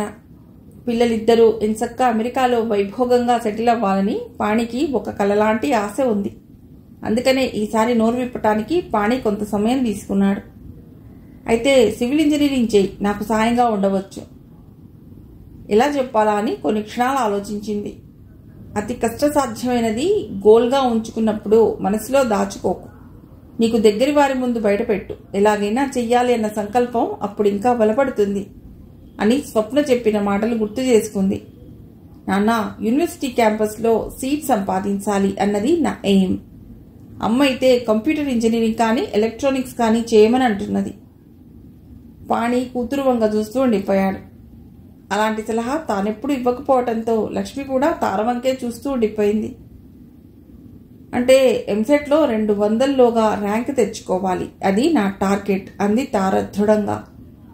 తార ఇంటర్ మొదటి సంవత్సరంలో ఉన్నప్పుడు రమ పోస్ట్ గ్రాడ్యుయేషన్ పూర్తి చేసుకున్నది. ఆ సమయంలో రమకి సంబంధాలు చూడటం మొదలెట్టారు. పాణి అమెరికా అబ్బాయిల గురించే వెతికాడు. ఈశ్వర్ తల్లిదండ్రులతో కలిసి రమని చూసి వెళ్ళాడు. ఈశ్వర్ ఇంజనీరింగ్ చేసి Y2K మొదటి రోజుల్లో అమెరికా వెళ్ళాడు. కొన్ని సంవత్సరాలు సాఫ్ట్వేర్ ఉద్యోగం చేశాక చదివిన చదువుకి చేసే ఉద్యోగానికి ఏమాత్రం సంబంధం లేని మల్టీలెవెల్ మార్కెటింగ్లోకి దిగాడు. అందులో బాగా రాణించాడు. 3 రోజుల తర్వాత మధ్యవర్తి కబురు తెచ్చాడు. అమ్మాయి నచ్చింది, ఇక ఇచ్చిపుచ్చుకోవడాలు మాట్లాడుకుంటే బాగుంటుంది అన్నది ఆ కబురు. కూతురికి చాలా మంచి సంబంధం కుదిరిందని లక్ష్మి సంబరపడింది. ఇచ్చిపుచ్చుకోవటాలని ఎందుకంటారు, మగవాళ్లు కట్నం పుచ్చుకోవడమే గాని వాళ్ళేమిస్తారు అంది తార. ఆమెకి చాలా అసహనంగా ఉంది. పెళ్లి చూపుల తతంగం మొదలైనప్పటి నుండి ప్రతి అంకంలోనూ మీ అమ్మాయిని పెళ్లి చేసుకుని మా అబ్బాయి ఉద్ధరిస్తున్నాడు తెలుసా అన్న అభిప్రాయంతో వ్యవహరించారు మగపెళ్లివారు. జరగాల్సింది అక్క పెళ్లి. తన అసహనం, తన విసుగు వెల్లడించటం వల్ల జరగవలసిన శుభకార్యానికి ఏ విధమైన ఇబ్బంది కలగకూడదు కదా అన్న జాగ్రత్త తీసుకుంది తార. అందుకనే ఫీలింగ్స్ని అదిమి దాచుకుంది. ఇప్పుడు మెల్లిగా అక్క ఎదురుగా వెల్లడించింది. అదే వాళ్ళ తెలివితేటలు అంది రమ. ఇచ్చిపుచ్చుకోవడాలంటే మనం ఇచ్చే కట్నంలో కొంత తీసి పెళ్లి కూతురికి నగలు చేయిస్తారు, అది వాళ్ళు ఇచ్చినట్లు లెక్క అన్నమాట. నీ పెళ్లికి కట్నం ఇవ్వటం గురించి నీకు అభ్యంతరం లేదా? తార సంశయిస్తూనే అక్కని అడిగింది. రమ పగలబడి నవ్వింది. పిచ్చిదానా, కట్నం ఇచ్చేది ఎవరు? నాన్న కదా. ఆయన పెళ్లి చేసుకున్నప్పుడు ఆయన కూడా తీసుకున్నాడు, ఇప్పుడు ఇస్తున్నాడు. చెల్లుకి చెల్లు, దట్స్ ఆల్.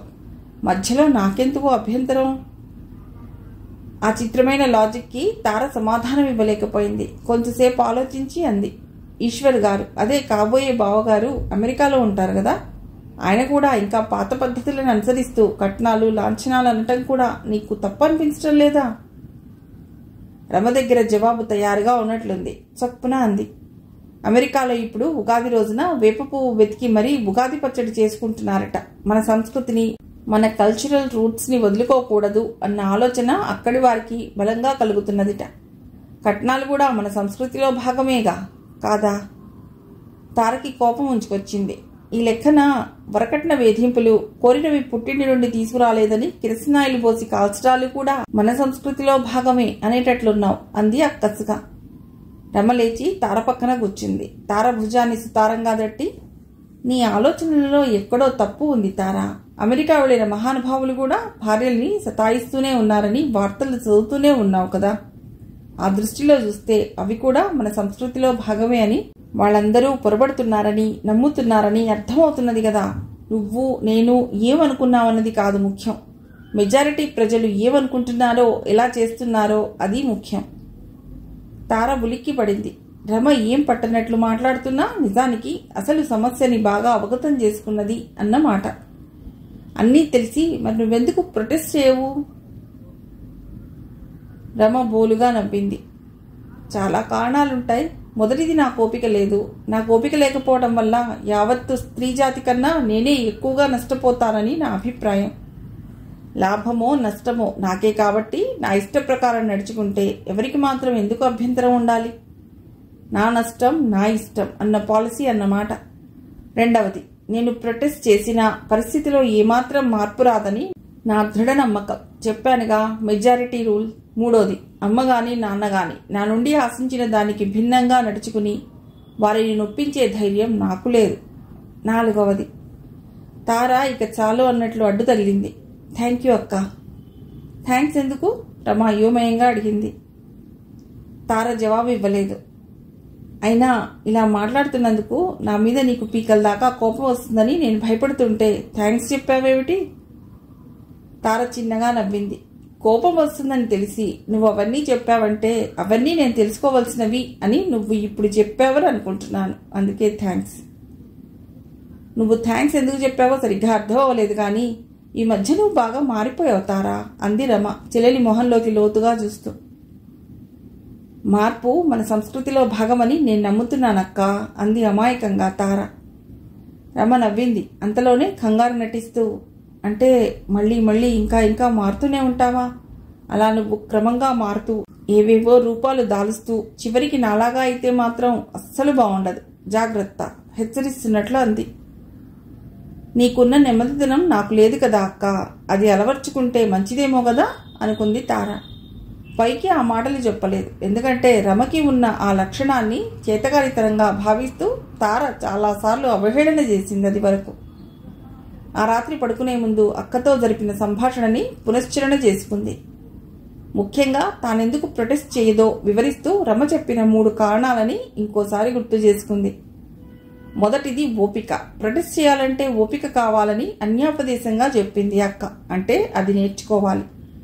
రెండవది, ప్రొటెస్ట్ చేస్తే మార్పు రాదని తెలిస్తే ఊరుకోవాలా? నో, స్వప్న టీచర్ చెప్పింది. మార్పు ఒక్కసారిగా రాదు, ఎప్పటికైనా వచ్చే అవకాశం ఉంది. స్పందించకపోతే ఎప్పటికీ రాదు. ఇక మూడోది, అమ్మ కానీ నాన్న కానీ రేపు వేరే ఇంకెవరో నొచ్చుకుంటారని మన భావాలని మూగగా అణిచివేసుకోవాలా? వాళ్ళని నొప్పించకుండా మన అభిప్రాయాలు చెప్పలేమా? తనలో తానే చర్చించుకుంటూ విశ్లేషించుకుంటూ చాలాసేపు మెళకువగానే ఉంది తార. టెర్రస్ పైన శబ్దాలు వినబడుతుంటే ఏమిటా అని లక్ష్మి వెళ్లి చూసింది. తార సుత్తి, జంపర్, మేకులు మొదలైన సరంజామాతో ఓ స్విచ్ బోర్డు ఏర్పాటు చేసుకుంటున్నది. ఆడపిల్లవి, నీకెందుకు ఇలాంటి పనులు? అయినా చదువు మాని టైం వృధా చేసుకోవటం ఎందుకు? నాన్నగారికి చెప్తే ఏర్పాటు చేయించేవాళ్ళు కదా లక్ష్మి అంది. హడావిడిగా అన్ని మెట్లు ఎక్కిందేమో, ఆయాసం వల్ల మాటల మధ్య గ్యాప్ వచ్చింది. అలాంటివి ఆడపిల్ల పనులు కాదన్నట్లు తల్లి వ్యాఖ్యానించటంతో తారకి కోపం ముంచుకొచ్చింది. ఆ కోపాన్ని మేకుపైన చూపిస్తూ గట్టిగా సుత్తితో కొట్టింది.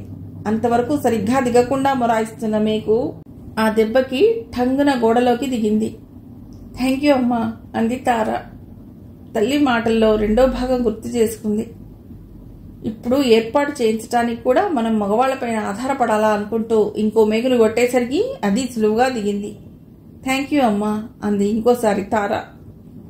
థ్యాంక్స్ ఎందుకే అయోమయంగా అడిగింది లక్ష్మి. తల్లి ప్రశ్నకి తార జవాబు ఇవ్వలేదు. స్వప్న టీచర్కి కూడా థ్యాంక్స్ చెప్పాలి అంది తార. ఎండలో పనిచేయటం వల్ల కూతురికి కించిత్తు స్క్రూ లూజ్ అయిందా అన్న సంశయం కలగటంతో తార వంక చూస్తూ ఉండిపోయింది లక్ష్మి. మన కోపాన్ని ప్రొడక్టివ్గా మార్చుకోవాలని ఆవిడ చెప్పారు. లక్ష్మికి నిశ్చయంగా తెలిసిపోయింది. బామ్మ అల్లం మురబ్బా చేసింది, కిందకొచ్చి తిను, పైత్యం దగ్గుతుంది అంది. అవును, ఆ స్విచ్ బోర్డు ఎందుకు? రాత్రిపూట ప్రశాంత వాతావరణంలో టేబుల్ ఫ్యాన్ లైట్ సాయంతో ఏకాంతంగా కవిత్వాన్ని ఆస్వాదించడానికని చెప్తే తల్లి కిలో అల్లం మురబ్బా తినిపిస్తుందని తారకి తెలుసు. అందుకనే ఇంకొన్ని రోజుల్లో అక్క పెళ్లి హడావుడి మొదలవుతుంది కదా, అప్పుడు నా రూమ్లో నాకు చదువుకోవటానికి అనువుగా ఉండకపోయినా ఇబ్బంది లేకుండా ఉండాలని. ఇక్కడ లైట్ ఉంటే రాత్రిపూట స్టడీస్కి బాగుంటుందని. లక్ష్మి మెచ్చుకోలుగా చూసింది. ఆ మెచ్చుకోల్ని ఆ రాత్రి భోజనాల దగ్గర ప్రదర్శించింది లక్ష్మి. తారకి చదువుపైన ఎంత ఇంట్రెస్టో చూడండి. పెళ్లి హడావుడికి చదువు చెడిపోకూడదని తనే అరేంజ్ చేసుకుంది. నాకు చెప్తే పోయేది కదమ్మా అన్నాడు పాణి ఆలోచనగా. 15 రోజుల్లో తార కోసం టెరెస్ పైన స్టడీ రూమ్ కట్టించాడు పాణి. పెళ్లి చూపుల తర్వాత ఈశ్వర్ అమెరికా వెళ్ళాడు. 6 నెలల తర్వాత ముహూర్తానికి 2 వారాల ముందు తిరిగి ఇండియా వచ్చాడు. ఎయిర్పోర్ట్కి రమతో పాటు పాణి, లక్ష్మి, తారా కూడా వెళ్లారు. కాబోయే దంపతులకి అక్కడే ఏకాంతం కల్పించాలన్నట్లు మిగిలిన వాళ్లు పక్కగా నడిచారు. ఈశ్వర్, రమ సంభాషణ నడపటం దూరం నుండి చూసింది తార. అంత దూరానికి కూడా అక్క కళ్లల్లో మెరుపులు, బుగ్గల్లో ఎరుపులు, పెదవులపై తళుకులు తారకి స్పష్టంగా కనబడ్డాయి. స్త్రీ పురుషులు వివాహబంధం ద్వారా ఒకటవ్వటం అంత మధురమైన మలుపైనప్పుడు ఆ మాధుర్యాన్ని ఇద్దరూ సమానంగా చవిచూడటం సబబు. కానీ ఎక్కువ తక్కువల విచక్షణలకి చోటు ఇవ్వాల్సిన అగత్యం ఎందుకొచ్చిందో తారకి అంతుబట్టలేదు. రెండో రోజున ఈశ్వర్ పాణి ఇంటికి వచ్చాడు. గదిలో చదువులో లీనమైన తార తల్లి ఫోన్ చేయడంతో కిందికి వచ్చింది. అక్కడ హాల్లో ఉన్న ఈశ్వర్ ఆమెని పలకరించాడు. హాయ్ తారా, నేను వచ్చిన 10 నిమిషాలకు గానీ నీ దర్శనం లభించలేదు. మీ అక్క అయితే మరీ అన్యాయం, ఇలా కనబడింది. ఇప్పుడే వస్తానని తుర్రుమంది. ఇంతవరకు పత్తా లేదు. ఏం చెప్పాలో తారకి స్ఫురించలేదు. కానీ అతిథి సత్కారం చేయాలన్నది స్ఫురణకొచ్చింది. బావగారు, కాఫీనా టీనా లేకపోతే టిఫిన్ తింటారా? ఈశ్వర్ నిట్టూర్చాడు. మీ అక్క కూడా సేమ్ టు సేమ్ డైలాగ్ వేసి మాయమైంది. మీకేం కావాలో చెప్పండి, 2 నిమిషాల్లో మా అక్క ద్వారా అవి పంపించే పూచి నాది అంది తార. 2 అంటే 15 అని మనసులో అనుకుంటూ. నీ ఇష్టం, నువ్వు ఏది బాగా చేయించగలవో, లేకపోతే మీ ఇంట్లో ఏది బాగుంటుందో అది వేడిగా కావాలి. కాఫీ అయితే షుగర్ సరిపోయినంత వెయ్యాలి. అదే టీ అయితే కాస్త తక్కువ పడాలి. అక్కకి చెప్తాను అంది తార. చక్కెర ఇంత శాతానికి మించరాదు అని ఇలా ఖచ్చితమైన స్పెసిఫికేషన్స్ ఉంటే కష్టమేనే అనుకుంటూ లోపలికి వెళ్ళింది. తాజాగా డికాషన్ వేసి కాబోయే అల్లుడికి కాఫీ చేస్తున్నది లక్ష్మి. అక్క తయారవుతున్నదేమో అనుకుని రమగదికి వెళ్ళింది తార.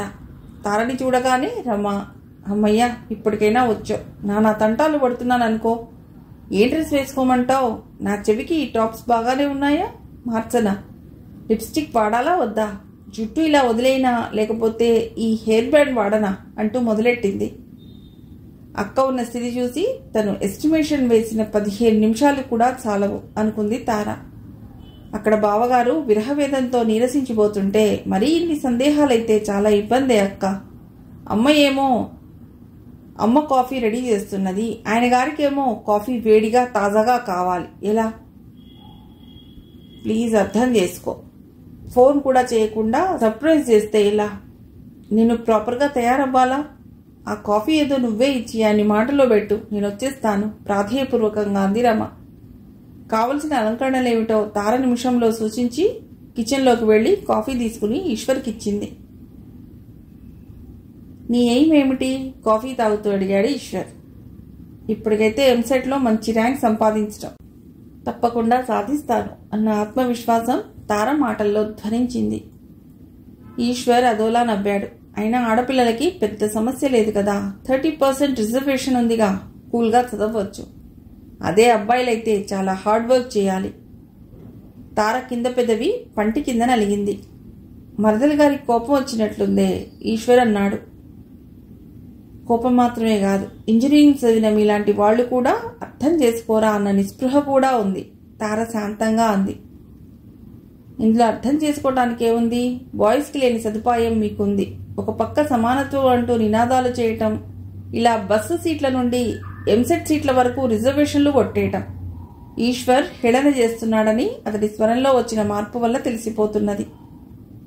తార అతి ప్రయత్నం పైన నిగ్రహించుకుంది. మర్యాదగానే బావగారికి సమాధానం ఇవ్వాలనుకుంది. మొహాన్ని ప్రసన్నంగా మార్చడానికి పెదవులపైకి చిరునవ్వు తెచ్చుకుంది. నేను యూనివర్సిటీ క్యాంపస్లో సీట్ కోసం ఏం చేస్తున్నాను. క్రితం సంవత్సరం 200 లోపు ర్యాంక్ తెచ్చుకున్న గర్ల్స్కి కంప్యూటర్లో సీట్ వస్తే 200 దాటిన బాయ్స్ కూడా సీట్ సంపాదించారు. రిజర్వేషన్ అన్నది అక్కడ పేరుకే. అయినా రిజర్వేషన్ లోతుగా చర్చించాల్సిన విషయం కాబట్టి వదిలేద్దాం. నేను చెప్పేది ఏమిటంటే, రిజర్వేషన్ వల్ల మీరు ఎగతాళి చేస్తున్నంత మేమేం లాభపడటం లేదు. ఎంత వద్దనుకున్నా చివరిలో కొద్దిగా ఆవేశపడింది తార. అబ్బో, ఆడవాళ్ల తరపున బాగానే వకాల్తా పుచ్చుకున్నావే, ఈశ్వర్ అన్నాడు. కొంపదీసి నువ్వు ఫెమినిస్ట్వా? కొంపలు తీసే టెక్నిక్ నేర్చుకున్న వాళ్లలో మెజారిటీ మగ మహారాజులదే. అయినా ఫెమినిస్ట్ల ఉద్దేశం కొంపలు తీయటం కాదు అనుకుంది తార. అమాయకంగా మొహం పెట్టి ఫెమినిస్ట్ అంటే అని అడిగింది. నీకు తెలీదా? నమ్మలేనట్లు అన్నాడు ఈశ్వర్. ఫెమినిస్ట్ అంటే స్త్రీవాదులు, స్త్రీ హక్కుల కోసం పోరాడేవాళ్లు. అంటే గురజాడ, కందుకూరి లాంటి వాళ్ల అమాయకత్వాన్ని ఇంకా కొనసాగిస్తూనే అడిగింది తార. ఈశ్వర్ నవ్వాడు. అయ్యో, వాళ్ళకి వీళ్ళకి పోలిక లేదు. ప్రస్తుతం స్త్రీవాదులంటే ఆడామగా సమానమే అని వాదించి వీధులకెక్కేవాళ్లు. ఇంతవరకు వచ్చాక ఇంకా వెనక్కి తగ్గడం ఎందుకు అనుకుంది తార. కానీ సౌమ్యంగా మాట్లాడాలి అన్నది గుర్తుంచుకోవాలి. స్పష్టంగా తెలుస్తున్న దానికి విడిగా వాదించడం ఎందుకు? వీధులకెక్కడం ఎందుకు? ఆడా మగ సమానమే కదా బావగారు. సమానం ఎలా అవుతారు? ఉప్పు పంచదార తెల్లగానే ఉంటాయి, అంత మాత్రాన రెండూ సమానమే అవుతాయా? ఈశ్వర్ గొంతులో మళ్లీ హేళన ప్రత్యక్షమైంది. జెనెటిక్గా చూసినా తేడాలున్నాయి. వీకర్ సెక్స్ అని ఆడవాళ్లని ఊరికే అనలేదు. ఆ సంగతి గ్రహించి ఎవరి స్థాయికి తగ్గట్టు వాళ్ళు ఉండటం మంచిది. ఆవేశంగా జవాబు ఇవ్వబోయి చివరి క్షణంలో తార నిలదొక్కుంది. వద్దు వాదనలు, ఇప్పుడొద్దు అని మనసులో తనని తానే హెచ్చరించుకుంది. మౌనంగా ఉండిపోయింది. వదనంలో దరహాసాన్ని చెరగనీయలేదు. ఈశ్వర్ ఎంత పసలేని వ్యాఖ్య చేసినా బదులివ్వకపోవటం, చర్చని వాదనగా మార్చకపోవటం ఉత్తమమని అనుకుంది తార. నేనొకటి చెప్తున్నాను, జాగ్రత్తగా విను. సమాన హక్కులు ఆడవాళ్ళని అణిచివేస్తున్నారు. వివక్షత ఎక్సెట్రా విషయాలన్నీ నీ వయసులో బాగా అట్రాక్ట్ చేస్తాయి. అటువైపు వెళ్ళావా ఇక లైఫ్ అంతా చెడిపోతుంది. అలా నినాదాలు చేసే వాళ్ళు ఎవ్వరూ సజావుగా కాపురాలు చేసుకోలేకపోతున్నారు. ఈశ్వర్ని కాదు అతడి భావాలని అంత తేలిగ్గా వదిలిపట్టకూడదు అని తారకు అనిపించింది. కానీ ఇప్పుడు తను ఏమాత్రం హద్దు దాటకూడదు. ఎప్పుడో ఒకప్పుడు సమయం రాకపోదు. బావగారు, నా బుర్రకి ఎక్కరివేవో చెప్పేస్తున్నారు. ఎంసెట్లో మీకు మంచి ర్యాంక్ వచ్చిందిట కదా, మీకు తెలిసిన టిప్స్ చెప్పండి, నాకు ఉపయోగపడతాయి అంది. ఈశ్వర్ మాట్లాడేలోగా రమ వచ్చింది. అతడికి కనబడకుండా బాగున్నావు అన్నట్లు సంజ్ఞ చేసింది తార. ఇక నేను వస్తాను అంటూ లేచింది. ఈశ్వర్ కంగారు నటించాడు. అదేమిటి, మేమిద్దరం సినిమాకు వెడదాం అనుకుంటుంటే పానకంలో పుడకలా నువ్వు కూడా వస్తానంటున్నావా? బావగారు, మీతో నేను మాట్లాడలేను, నన్ను వదిలేయండి అంటూ గిరుక్కున అతడికి వ్యతిరేక దిశగా తిరిగి లోపలికి వెళ్ళింది తార. రమని దాటినప్పుడు తిరిగి మెరుపులు, ఎరుపులు, తళుకులు కనబడ్డాయి. అది ఇది అని చెప్పలేని సంతోషం కలిగింది తారకి. 2 రోజుల తర్వాత ఈశ్వర్ మళ్లీ వచ్చాడు. ఈసారి రమ సిద్ధంగా ఉంది. అంటే ముస్తాబై ఉందని కాదు, ఏ విధంగా ముస్తాబవ్వాలో అన్న ప్లాన్ వేసుకుని రెడీగా ఉంది. తారా, జస్ట్ 5 నిమిషాల్లో వస్తాను, ఈలోగా ఈశ్వర్ని ఎంగేజ్ చేయి ప్లీజ్ అంది రమ. తార తలూపింది. తారని చూడగానే ఈశ్వర్, నాకు కోపంగా ఉంది. కోపమే కాదు, మరదలు పిల్ల నన్నంత ఈజీగా ఫూల్ని చేసిందేమిటా అన్న బాధ కూడా ఉంది. అదేమిటి బావగారు, ఫూల్ చేయడం ఏమిటి? ఫెమినిస్ట్ అంటే ఏమిటి అని ఎంత అమాయకంగా అన్నావు మేడం. నేను చక్కగా ట్రాప్లో పడ్డాను. నీ సంగతి రమ నాకు పూర్తిగా చెప్పింది. తార తలదించుకుంది. సారీ బావగారు అంటూ విని వినబడకుండా గొణిగింది. ఆడ మగ సమానం కాదని నేను ఊరికే అనటం లేదు. ప్రకృతి సిద్ధంగా సృష్టి రీత్యా అది ఎవ్వరూ కాదనలేని సత్యం. చెప్పానుగా, రెండూ తెల్లగానే ఉంటాయి. కానీ ఉప్పు ధర కిలో 5 రూపాయలు, అదే చక్కెర ధర అయితే 20 రూపాయలు. సమానత్వం సృష్టిలోనే లేదు. ఎక్కువ తక్కువలు సర్వసామాన్యం. అయినా నాతో డిస్కస్ చేయటం ఇప్పుడు నీకు ఇష్టం లేదనుకుంటాను. నేను ఇంకో 3 వారాలు ఉంటున్నాను. ఈలోగా నీ వ్యూ ఏమిటో నాకు చెప్పు. తార తలెత్తలేదు, కానీ స్వల్పంగా ఊపింది. నేను ఆల్రెడీ నిన్ను హెచ్చరించాను. మేము సమానమే అని ఉపన్యాసాలు ఇవ్వటం, అలాంటి రాతలు చదవటం చాలా బాగుంటాయి. కానీ ప్రాక్టికల్గా చూస్తే అవి మనిషి బుర్రని విషపురుగులా తినేస్తాయి. జాగ్రత్త. థ్యాంక్స్ బావగారు, థ్యాంక్స్ ఫర్ యువర్ కన్సర్న్ అంది తార. ఎట్టకేలకు ఆమె తల ఎత్తింది. ఈశ్వర్ ఆలోచన ధోరణిలో తప్పు ఎలా ప్రూవ్ చేయాలో ఆమెకి అప్పటికి తట్టింది. ఆ రాత్రి పోట్లాడింది తార. అక్క, ఇది చాలా అన్యాయం. 16 ఏళ్లుగా నేను నీ చెల్లెల్ని కదా. బావగారితో పరిచయమేమో ఇంకా 16 రోజులు కూడా పూర్తి చేసుకోలేదు. ఆయన గురించి నాకు ఒక్క ముక్క చెప్పలేదు. కానీ నా హిస్టరీ మొత్తం ఆయనకి వర్ణించేశావా? చాలా చాలా టూ మచ్. ఇప్పుడు ఏమైంది? రమ అడిగింది. ఆయన బయోగ్రఫీ చెప్పమంటే నాకు తెలిసినంత వరకు చెప్తాను. వినేందుకు నీకు ఓపిక ఉండాలి అంతే. ఈశ్వరోపాఖ్యానం వినాలని నేనేం తహతహలాడటం లేదు. నా కంప్లైంట్ ఏమిటంటే నా గురించి చిన్న చిన్న విషయాలు కూడా బావగారికి ఎందుకు చెప్పావని. తార అంది. ఈశ్వర్తో సినిమాకి, హోటల్కి వెళ్ళానా, ఏవేవో కబుర్లు చెప్పుకున్నాం. ఈ విషయం దాచిపెడదాం, ఈ విషయం ఈ విధంగా చెప్తాం అన్న ప్లానింగ్ ఉండదు కదా. ఫ్రాంక్గా అన్నీ చెప్పాను. ఈశ్వర్ ఏమో నీ గురించి కాస్త డీప్గా అడిగాడు.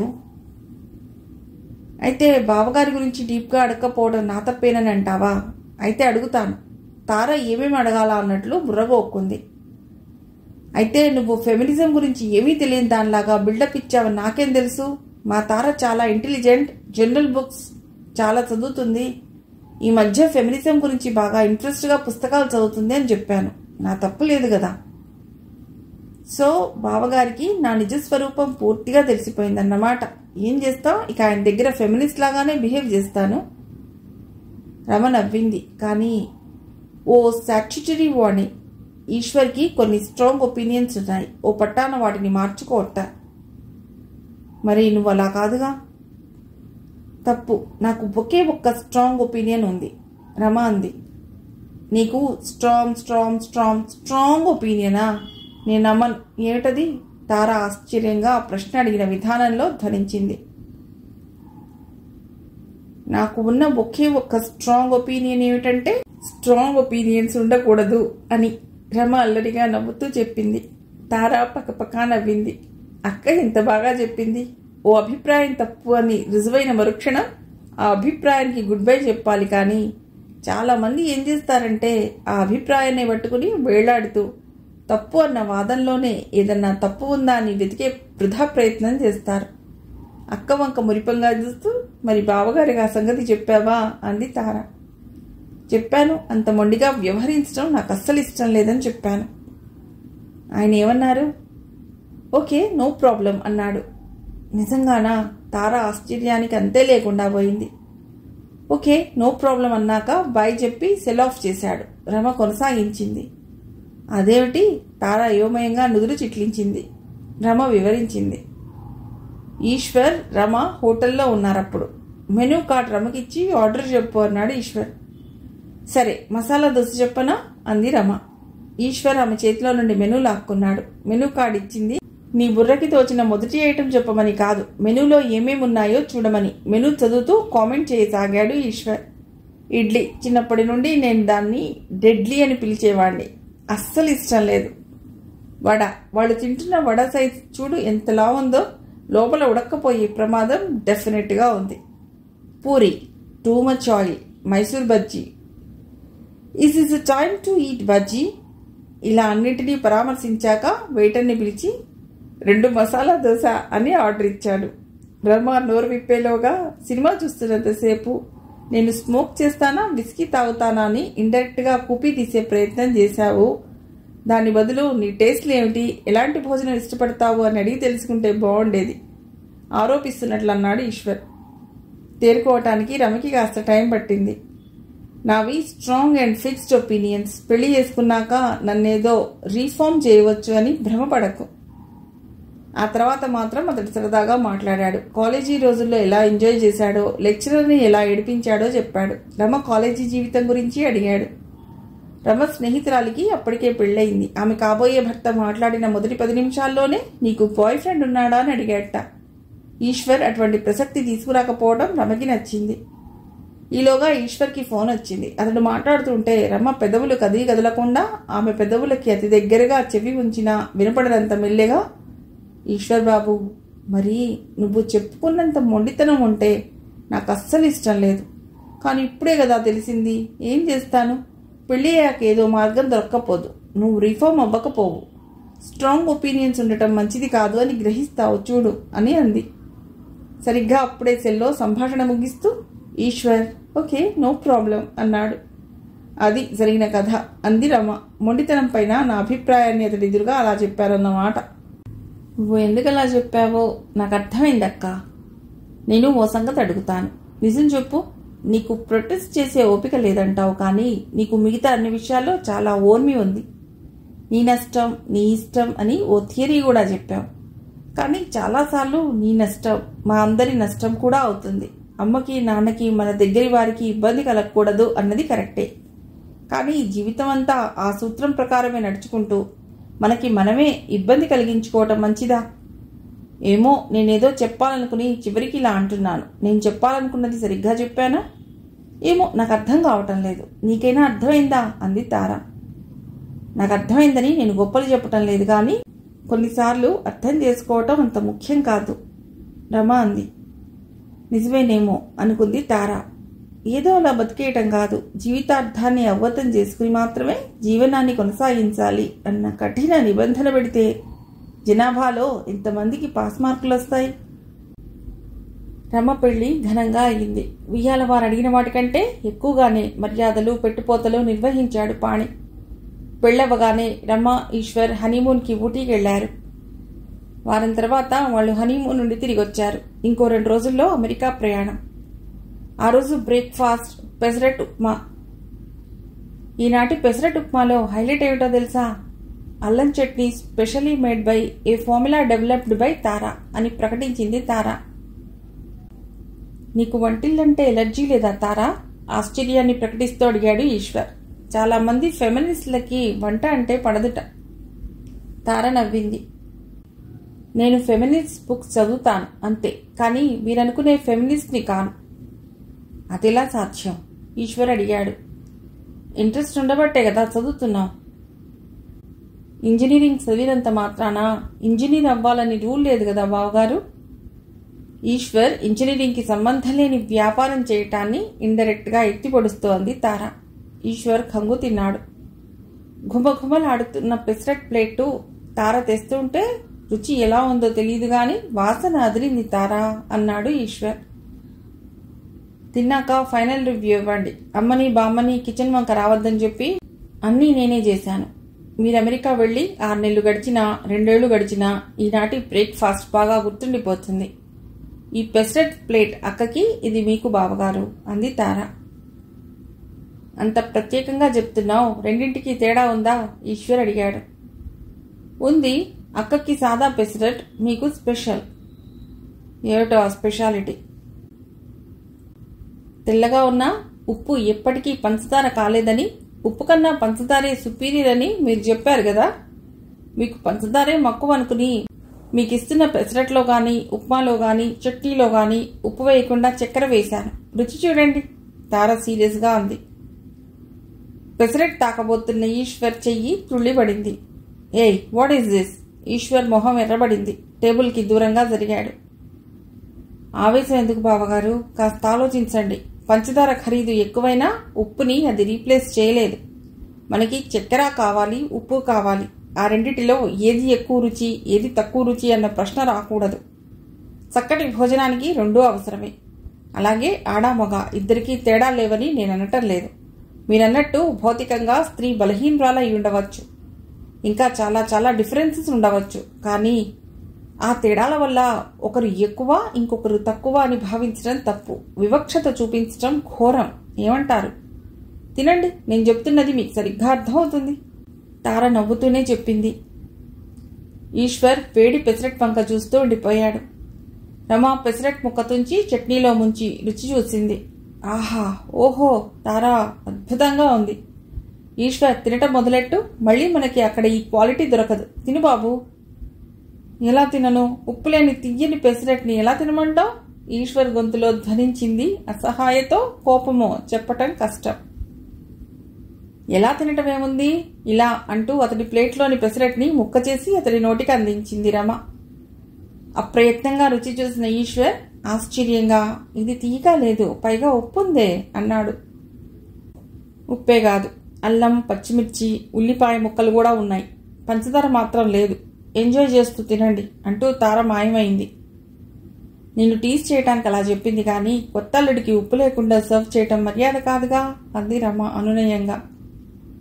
పెసరట్ ఉప్మా అమోఘంగా ఉంది. దాంతో ఈశ్వర్ కాస్త శాంతించాడు. కానీ తారని ఎలా దెబ్బతీయాలా అన్న ఆలోచన అతన్ని వీడలేదు. అమ్మా బామ్మ, ఇక మీరటు వెళ్ళవచ్చు అంది తార లక్ష్మీ దుర్గమ్మలను ఉద్దేశించి.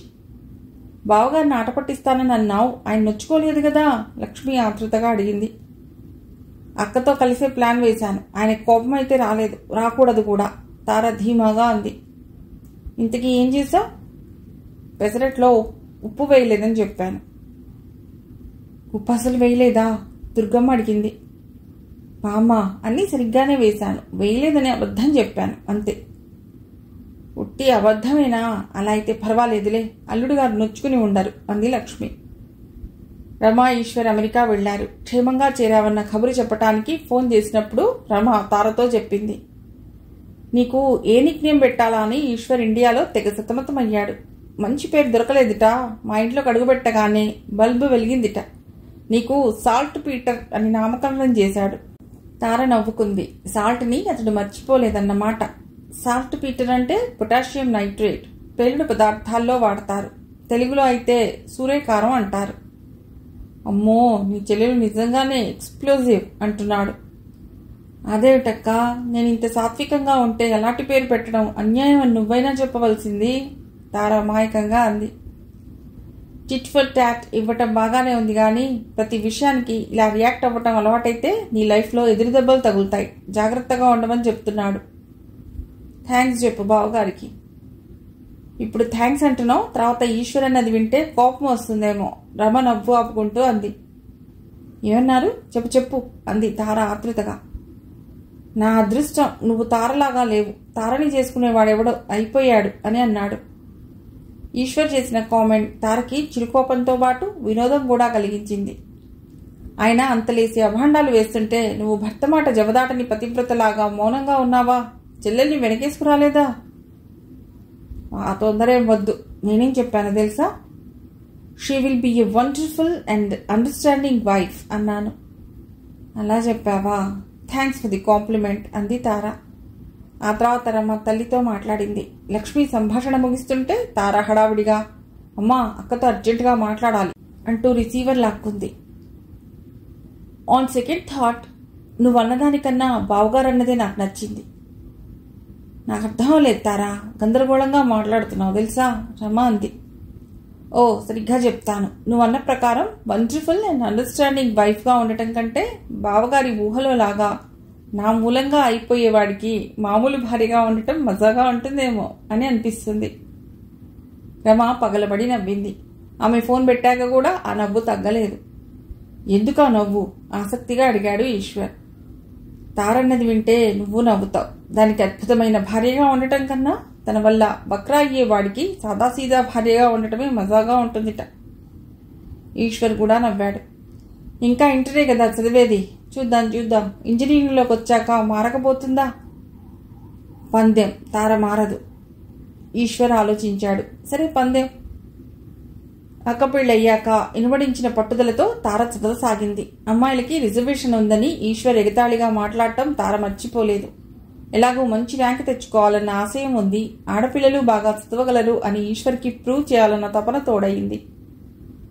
ఓ రోజున స్వప్న తారకి ఫోన్ చేసి ఎలా చదువుతున్నదో కనుక్కున్నది. మాటల మధ్యలో తార ఈశ్వర్తో చేసిన సవాల్ గురించి చెప్పింది. మా బావగారి అభిప్రాయం తప్పు అని ఎలాగైనా నిరూపించాలని నా పంతం టీచర్ అని చెప్పింది. నీ పంతం నీకు పట్టుదల పెంచితే మంచిదే, కానీ ఒక విషయం నీకు 1కి 2 సార్లు చెప్పాను అని స్వప్న అంటుంటే టక్కున తార అడ్డు తగిలింది. గుర్తుంది టీచర్, మనం జీవించేది ఒకరు తప్పు అని నిరూపించటానికి కాదు, మనం సరి అయినది అని నమ్మిన దారిలో నడవటానికి అని మీరు చెప్పింది నాకు బాగా గుర్తుంది. అదే ఫాలో అవుతున్నాను. ఎలా? స్కూల్ వదిలాక తారకి స్వప్న దగ్గర చనువు ఇంకా పెరిగింది. అందుకనే కాబోలు మా బావగారి అభిప్రాయం తప్పు అని నిరూపించడం సరైన దారి అని ఎంసెట్ వరకు నమ్ముతాను. అలా అయితే ఓకే కదా టీచర్ అంది నవ్వుతూ. స్వప్న కూడా ఆ నవ్వుతో జత కలిపింది. ర్యాంక్, ఎంసెట్ల గురించి నడిచిన సంభాషణ ఈశ్వర్ కూడా మర్చిపోలేదు. ఎంసెట్ పరీక్ష ముందు రోజు ఆల్ ది బెస్ట్ చెప్పడానికి ఫోన్ చేసినప్పుడు, తారా నువ్వు 200 లోపు ర్యాంక్ తెచ్చుకుంటే మీ అక్కయ్య నేను కలిసి నీకు కంప్యూటర్ కొనిస్తాం అన్నాడు. అయితే ఈరోజే డబ్బులు పంపండి అంది తార ధీమాగా. అది ఉత్తుత్తి ప్రగల్భం కాదు అని త్వరలోనే తెలిసింది. ఆశించిన ర్యాంక్ సాధించింది తార. ఆమె అనుకున్నట్లుగానే యూనివర్సిటీ క్యాంపస్లోనే సీట్ సంపాదించింది. యూనివర్సిటీ కాలేజీలో విద్యార్థిగా సగర్భంగా అడుగుపెట్టింది తార. నూతన విద్యార్థులను ఆహ్వానిస్తూ ప్రిన్సిపాల్, కొందరు ప్రొఫెసర్లు చేసిన ఉపన్యాసాలు తారకి కొత్త ప్రేరణ కలిగించాయి. ర్యాగింగ్ బ్యాన్ అయిందని, ర్యాగింగ్ చేసిన వారి గురించి ఫిర్యాదు చేస్తే కఠిన చర్యలు తీసుకుంటామని వారు చెప్పిన మాటలతో కొత్త వారికి ధైర్యం కలిగింది. కాలేజీ మొదలయ్యాక సీనియర్స్ ఎదురైన పరిచయాలు చేసుకుని వదిలేస్తున్నారు. అయితే మళ్లీ కనబడినప్పుడు కూడా స్వపరిచయాన్ని అన్ని వివరాలతో చెప్పాలని అన్నారు. ఆ మాత్రం ర్యాగింగ్ అయితే పర్వాలేదు అనుకుంది తార. ఫస్ట్ ఇయర్ స్టూడెంట్స్ క్యాంపస్లో సెల్ మాట్లాడుతూ సీనియర్స్కి కనబడకూడదు, మరీ షోక్గా అలంకరించుకోకూడదు, ఖరీదైన షూ వేసుకోకూడదు అని కొన్ని మరీ ఇబ్బంది కలిగించని అప్రకటిత నిబంధనలు ఉన్నాయి. తారకి క్లాస్లో ఓ 2 అమ్మాయిలు ప్లస్ 2 అబ్బాయిలతో బాగా చనువు ఏర్పడింది. 5 కలిసి ఓ బ్యాచ్గా తిరగసాగారు. ఓ రోజున లంచ్ తర్వాత క్లాసులు లేకపోవడంతో 5 బస్ స్టాప్ దిశగా కదిలారు. దారి మధ్యలో 3వ సంవత్సరం స్టూడెంట్స్ 2 ఎదురుపడ్డారు. సీనియర్స్కి ఇవ్వవలసిన గౌరవంతో 5 పరిచయాలు పూర్తి చేశాక ఓ సీనియర్ అన్నాడు, నా పేరు అక్షయ్. క్యాంపస్ వాతావరణం ఇప్పటికైనా అలవాటైందా? అతడి స్నేహపూర్వక పలకరింత తారకి నచ్చింది. ఇంటర్ చదివేటప్పుడు ఎంసెట్ ధ్యాసలో మ్యాథ్స్, కెమిస్ట్రీ, ఫిజిక్సే లోకంగా బతికేశా. ఇంజనీరింగ్లో కూడా కోర్స్ బుక్స్ చదవటం అవసరమే గాని రేపు బీటెక్ అయ్యాక పనికి వచ్చే బుక్స్ చదవటం ఇంకా ముఖ్యం. సాధారణంగా ఏ పుస్తకాలు చదువుతారు అడిగాడు అక్షయ్. అందరూ చెప్పిన జవాబులు శ్రద్ధగా విన్నాడు. క్యాంపస్లో యూస్ఫుల్గా టైం స్పెండ్ చేయటం నేర్చుకోండి, అప్పుడే ఇంటికెందుకు, నేను పుస్తకాలు కొనటానికి కోఠికి ఎడుతున్నాను, వస్తారా అక్షయ్ అడిగాడు. అంత ఫ్రెండ్లీగా సీనియర్ అడిగితే కాదని ఎలా అనగలరు? 5 బయలుదేరారు. బస్లో టికెట్లు అక్షయే తీసుకున్నాడు. కోఠి వెళ్ళాక ఒక్కొక్కరిని వాళ్ళ దగ్గర ఎంతెంత డబ్బులు ఉన్నాయో కనుక్కుని వాళ్ళ అభిరుచికి సంబంధించిన పుస్తకాలు కొనిపించాడు అక్షయ్. అందరి దగ్గర దాదాపు పైసలు అయిపోయాయి. శకుంతలాదేవి రాసిన మ్యాథమెటికల్ పజిల్స్ అన్న పుస్తకం కొని అక్షయ్ తారకి ఇచ్చాడు. జీవితమే పెద్ద పజిల్ అంటారు. జీవితంలో సక్సెస్ ఎలా సాధించాలో నేర్చుకోవడం చాలా కష్టం, కానీ కాంపిటేటివ్ ఎగ్జామ్స్ని సమర్థవంతంగా ఎదుర్కోవాలంటే పజిల్స్ని విప్పే నైపుణ్యం అవసరం. అందుకనే మీ అందరికీ నా బహుమతి ఇది అన్నాడు అక్షయ్. తార ఇంప్రెస్ అయింది. థ్యాంక్స్ అంది మనస్ఫూర్తిగా. ఇక్కడికి వచ్చాక గోకుల్ చాట్ సందర్శించకపోవటం పెద్ద మిస్టేక్ అవుతుంది, రండి అంటూ ఆహ్వానించాడు అక్షయ్. 5 గుసగుసలాడారు. బ్యాగ్కి చోర్ పాకెట్లో 50 నోటు ఉందని ఒకరు, నా దగ్గర ఇంకో 10 ఉందని ఇంకొకరు, ఈ 20 నా చివరి నోట్ అని ఒకరు అనటంతో అందరికీ ధైర్యం వచ్చింది. ఆ మొత్తం అడుగు బొడుగు చిల్లరా కలిపితే చాట్కి సరిపోతుంది. ఎనీ ప్రాబ్లం అక్షయ్ అడిగాడు. నో ప్రాబ్లం అంది తార. ప్రాబ్లం అప్పుడే మొదలైందని తార ఊహించలేదు. చాట్ తిన్నాక అక్షయ్ బిల్లు ఇవ్వబోయాడు. వద్దు సార్, మా బిల్లు మేం పే చేస్తాం అన్నారు. తన వంతుగా అక్షయ్ 15 ప్లేట్లో పెట్టాడు. బిల్లు ఇచ్చాక దాదాపుగా 20 మిగిలాయి అని 5 సంబరపడ్డారు. 5 హాయిగా ఇంటికి వెళ్ళవచ్చు అనుకున్నారు. వాళ్ళు ఒకటి అనుకుంటే అక్షయ్ ఇంకోటి ప్రతిపాదించాడు. మీకు ఉపయోగపడే పుస్తకాలు మా ఇంట్లో చాలా ఉన్నాయి. మా ఇంటికి రండి. అటునుంచి అటు మీరు వెళ్ళవచ్చు. ఇంకా 4 కూడా కాలేదు కదా అన్నాడు అక్షయ్. మొహమాటంతో ఒప్పుకోక తప్పలేదు వాళ్ళకి. అక్కడి నుంచి మెహదీపట్నంకి, ఆ తర్వాత టోలీ చౌకీకి ఇంకో బస్సు. జేబులు పర్సులు ఖాళీ. బస్ స్టాప్ నుండి 2 కాలనీలలో 3 కిలోమీటర్లు నడిపించాక అక్షయ్ ఇదే మా ఇల్లు అన్నాడు. అమ్మయ్య, కొంతసేపు కూర్చుని కాళ్ళకి రెస్ట్ ఇవ్వవచ్చు అనుకున్నారు తారా గ్యాంగ్. తీరా చూస్తే అక్షయ్ ఇంటికి తాళం ఉంది. అమ్మ ఎక్కడికి వెళ్ళింది తనలో తానే అనుకుంటున్నట్లు బయటికే అన్నాడు అక్షయ్. ఓ పని చేద్దాం రండి, అలా పార్క్కి వెళదాం, ఈలోగా అమ్మ వచ్చేస్తుంది. మళ్ళీ నడక గుణిగాడి వంశీ. పార్క్ వైపు నడుస్తూ, ఈ గురుడినే ఓ 25 అప్పు అడిగితే తప్ప మనం ఇంటికి వెళ్ళలేం అంది తారా ఫ్రెండ్ మహిమ గుసగుసగా. డైరెక్ట్గా అడగటం ఎలా? గురుణ్ణి మాటల్లో పెట్టి అడగాలి. అయినా సీనియర్ని అప్పు అడగటమా అంది తార అంతే తక్కువ స్వరంతో. అప్పు అడగకపోతే ఇంటికి చేరేదెలా? ఈ ఏరియాలో ఆటోలు కూడా లేవు. ఉన్నా దోచేస్తారు. బస్ స్టాప్ దూరం, కానీ ఇతన్నే 10-20 అడిగి అంతా దూరం నడక తప్పదు. వాళ్ళ చర్చ పూర్తి కాలేదు. ఈలోగా ఓ బైక్ అక్షయ్ పక్కన ఆగింది. అక్షయ్ వస్తావా అడిగాడు బైక్ పైన ఉన్న వ్యక్తి. అక్షయ్ సమాధానం చెప్పకుండా బైక్ ఎక్కాడు. మరుక్షణం బైక్ స్పీడ్ అందుకుంది. ఏయ్, అతడు వెళ్ళిపోయాడు. ఇప్పుడెలా? కంగారుగా అంది గీత. ఆమె బయటికి చెప్పింది, కానీ అందరి మనస్సుల్లోనూ అదే ప్రశ్న భయంకరంగా మెదులుతున్నది. అయినా అతడు మనతో ఒక్క మాట కూడా అనకుండా అలా చెక్కేశాడేమిటి? అతడు బై చెప్పలేదని బాధగా ఉందా? తార కోపంగా అంది. అక్షయ్ చాలా తెలివిగా మనల్ని ర్యాక్ చేశాడు తెలుసా. మంచిగా నటించి మనల్ని ఇక్కడికి అక్కడికి దిప్పి సలహాలిచ్చి చివరికి మన దగ్గర పైసా లేకుండా చేసి ఉడాయించాడు. మామూలు ర్యాగింగ్ వేరు. ఏవో పిచ్చి ప్రశ్నలు అడుగుతారు, వెర్రి వేషాలు వేయమంటారు. ఓ 10 నిమిషాలు సీనియర్స్ చెప్పినట్లు కళ్ళు మూసుకుని చేసేస్తే అయిపోతుంది. కానీ ఇంత తెలివిగా నటించి ఘోరంగా మోసం చేస్తే తట్టుకోవడం చాలా కష్టం. అమ్మాయిలం 3 ఉన్నాం అని కూడా దయ లేకుండా చూడు ఏం చేశాడు అంది మహిమ. అక్షయ్ మీద కలిగిన కోపాన్ని ఇప్పుడు స్నేహితురాలిపైన చూపించింది తార. అమ్మాయిలేమిటి అమ్మాయిలు?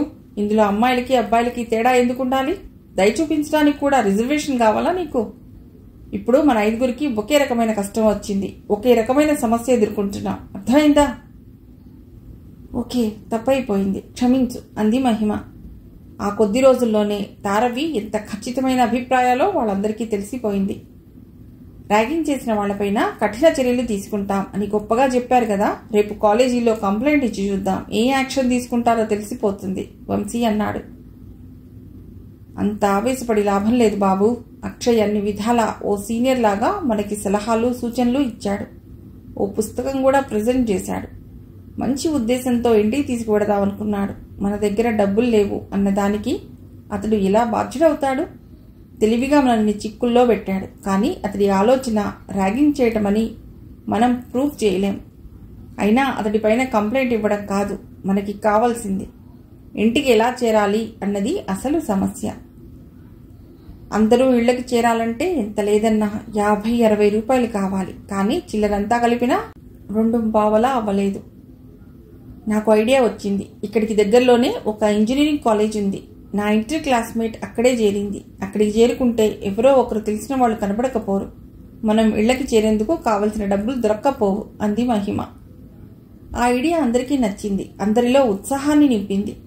అనుకున్నట్లుగానే ఒక్కరు కాదు, తెలిసిన వాళ్ళు 4-5 కనబడ్డారు. డబ్బులు దొరికేసరికి ఈ సమస్య పరిష్కారం అయింది. ఆ మర్నాడు తారా బ్యాచ్కి దూరం నుండి అక్షయ్ కనబడ్డాడు. ఈరోజు ఏం చేస్తాడో అతన్ని చూడనట్లు అటు పక్కకు వెళదాం రండి అన్నాడు వంశీ. వద్దు అంది తార. అతన్ని చూసి మనం ఎందుకు భయపడాలి? ఈసారి ఏం చేస్తాడో చూద్దాం. గుడ్ ఈవినింగ్ సార్ అంటూ అక్షయ్ని పలుకరించారందరూ. క్రితం రోజు హడావుడిగా బైక్ ఎక్కి చెక్కేయటానికి ఏ కారణం చెప్తాడా అని తార ఆసక్తిగా ఎదురు చూసింది.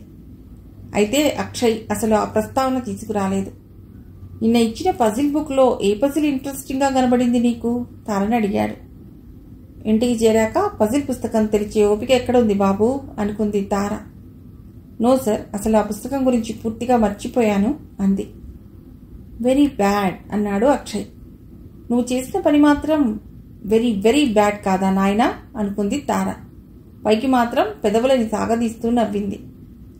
అయితే ఓ పని చేస్తాను, ఆ బుక్లో లేని పజిల్ ఇస్తాను, మీలో ఎవరు త్వరగా జవాబు చెప్తారో చూస్తాను, సరేనా? 5 తల ఊపారు. అక్షయ్ చెప్పసాగాడు. మన కాలేజీలో 1280 మంది స్టూడెంట్స్ ఉన్నారు. అందులో 85% మంది కాలేజీకి 2 పుస్తకాలు పట్టుకొస్తారు. వీళ్ళు యావరేజ్ స్టూడెంట్స్ అన్నమాట. మిగిలిన 15%లో సగం మంది 4 పుస్తకాలు తెస్తారు. వీళ్ళు మంచి విద్యార్థులన్నమాట. మిగిలిన 7.5% సగం మంది అసలు పుస్తకాలే తీసుకురారు. వీళ్ళు ఎంజాయ్ చేసే బాపతన్నమాట. ఇంతకీ మొత్తం ఎన్ని పుస్తకాలు? అక్షయ్ పజిల్ చెప్పటం మొదలుపెట్టినప్పటి నుండి తార ఎంతో శ్రద్ధగా విన్నది. అతడు చెప్పటం అయిపోయాక, ఇదేం పజిల్, 5th క్లాస్ పిల్లవాడైనా చేయగలడు అనుకుని మనసులో గబగబా లెక్కగట్టసాగింది. 1280లో 85% అంటే 1089. వీళ్ళు 2 పుస్తకాలు తెస్తారు అంటే 2176 పుస్తకాలు. ఇక మిగిలిన 192 మందిలో సగం అంటే 96. ఈ 96 మంది 4 పుస్తకాలు తెస్తారు అంటే 384 బుక్స్. ఇంకొక 96 మంది చేతులు ఒప్పుకుంటూ వస్తారు కదా, అంటే మొత్తం పుస్తకాలు 2176 ప్లస్ 384 అంటే 2560. లెక్క అయిపోయింది కదా అనుకుని తార 2560 అని చెప్పింది. అక్షయ్ వాచ్ చూసుకున్నాడు. పర్వాలేదు, 2.5 నిమిషాల్లో చెప్పావు అన్నాడు. మిగిలిన వాళ్ళు గుణించడం ఆపారు. అక్షయ్ అదోలా నవ్వాడు. బై ది వే, మీకెవరికైనా 5th క్లాస్ స్టూడెంట్స్ తెలుసా? తారా గతుక్కుమంది. తను 5th క్లాస్ స్టూడెంట్ గురించి అనుకోవటం ఇతడికి తెలిసిందా లేక కాకతాళీయమా? అయినా ఇతనికి 5వ క్లాస్ అబ్బాయితో పని ఏమిటి? ఒకరి మొహం ఒకరు చూసుకున్నారు. అప్పుడు తారకి గుర్తుకొచ్చింది. తమ పక్కింట్లో అబ్బాయి 5వ 6వ చదువుతున్నాడు, అదే చెప్పింది. అక్షయ్ ఒక్క నిమిషం ఆలోచిస్తున్నట్టు ఆగాడు. తర్వాత అన్నాడు, అయితే నేను ఆ అబ్బాయిని కలవాలి, ఎలా? తార సందిగ్ధంలో పడింది.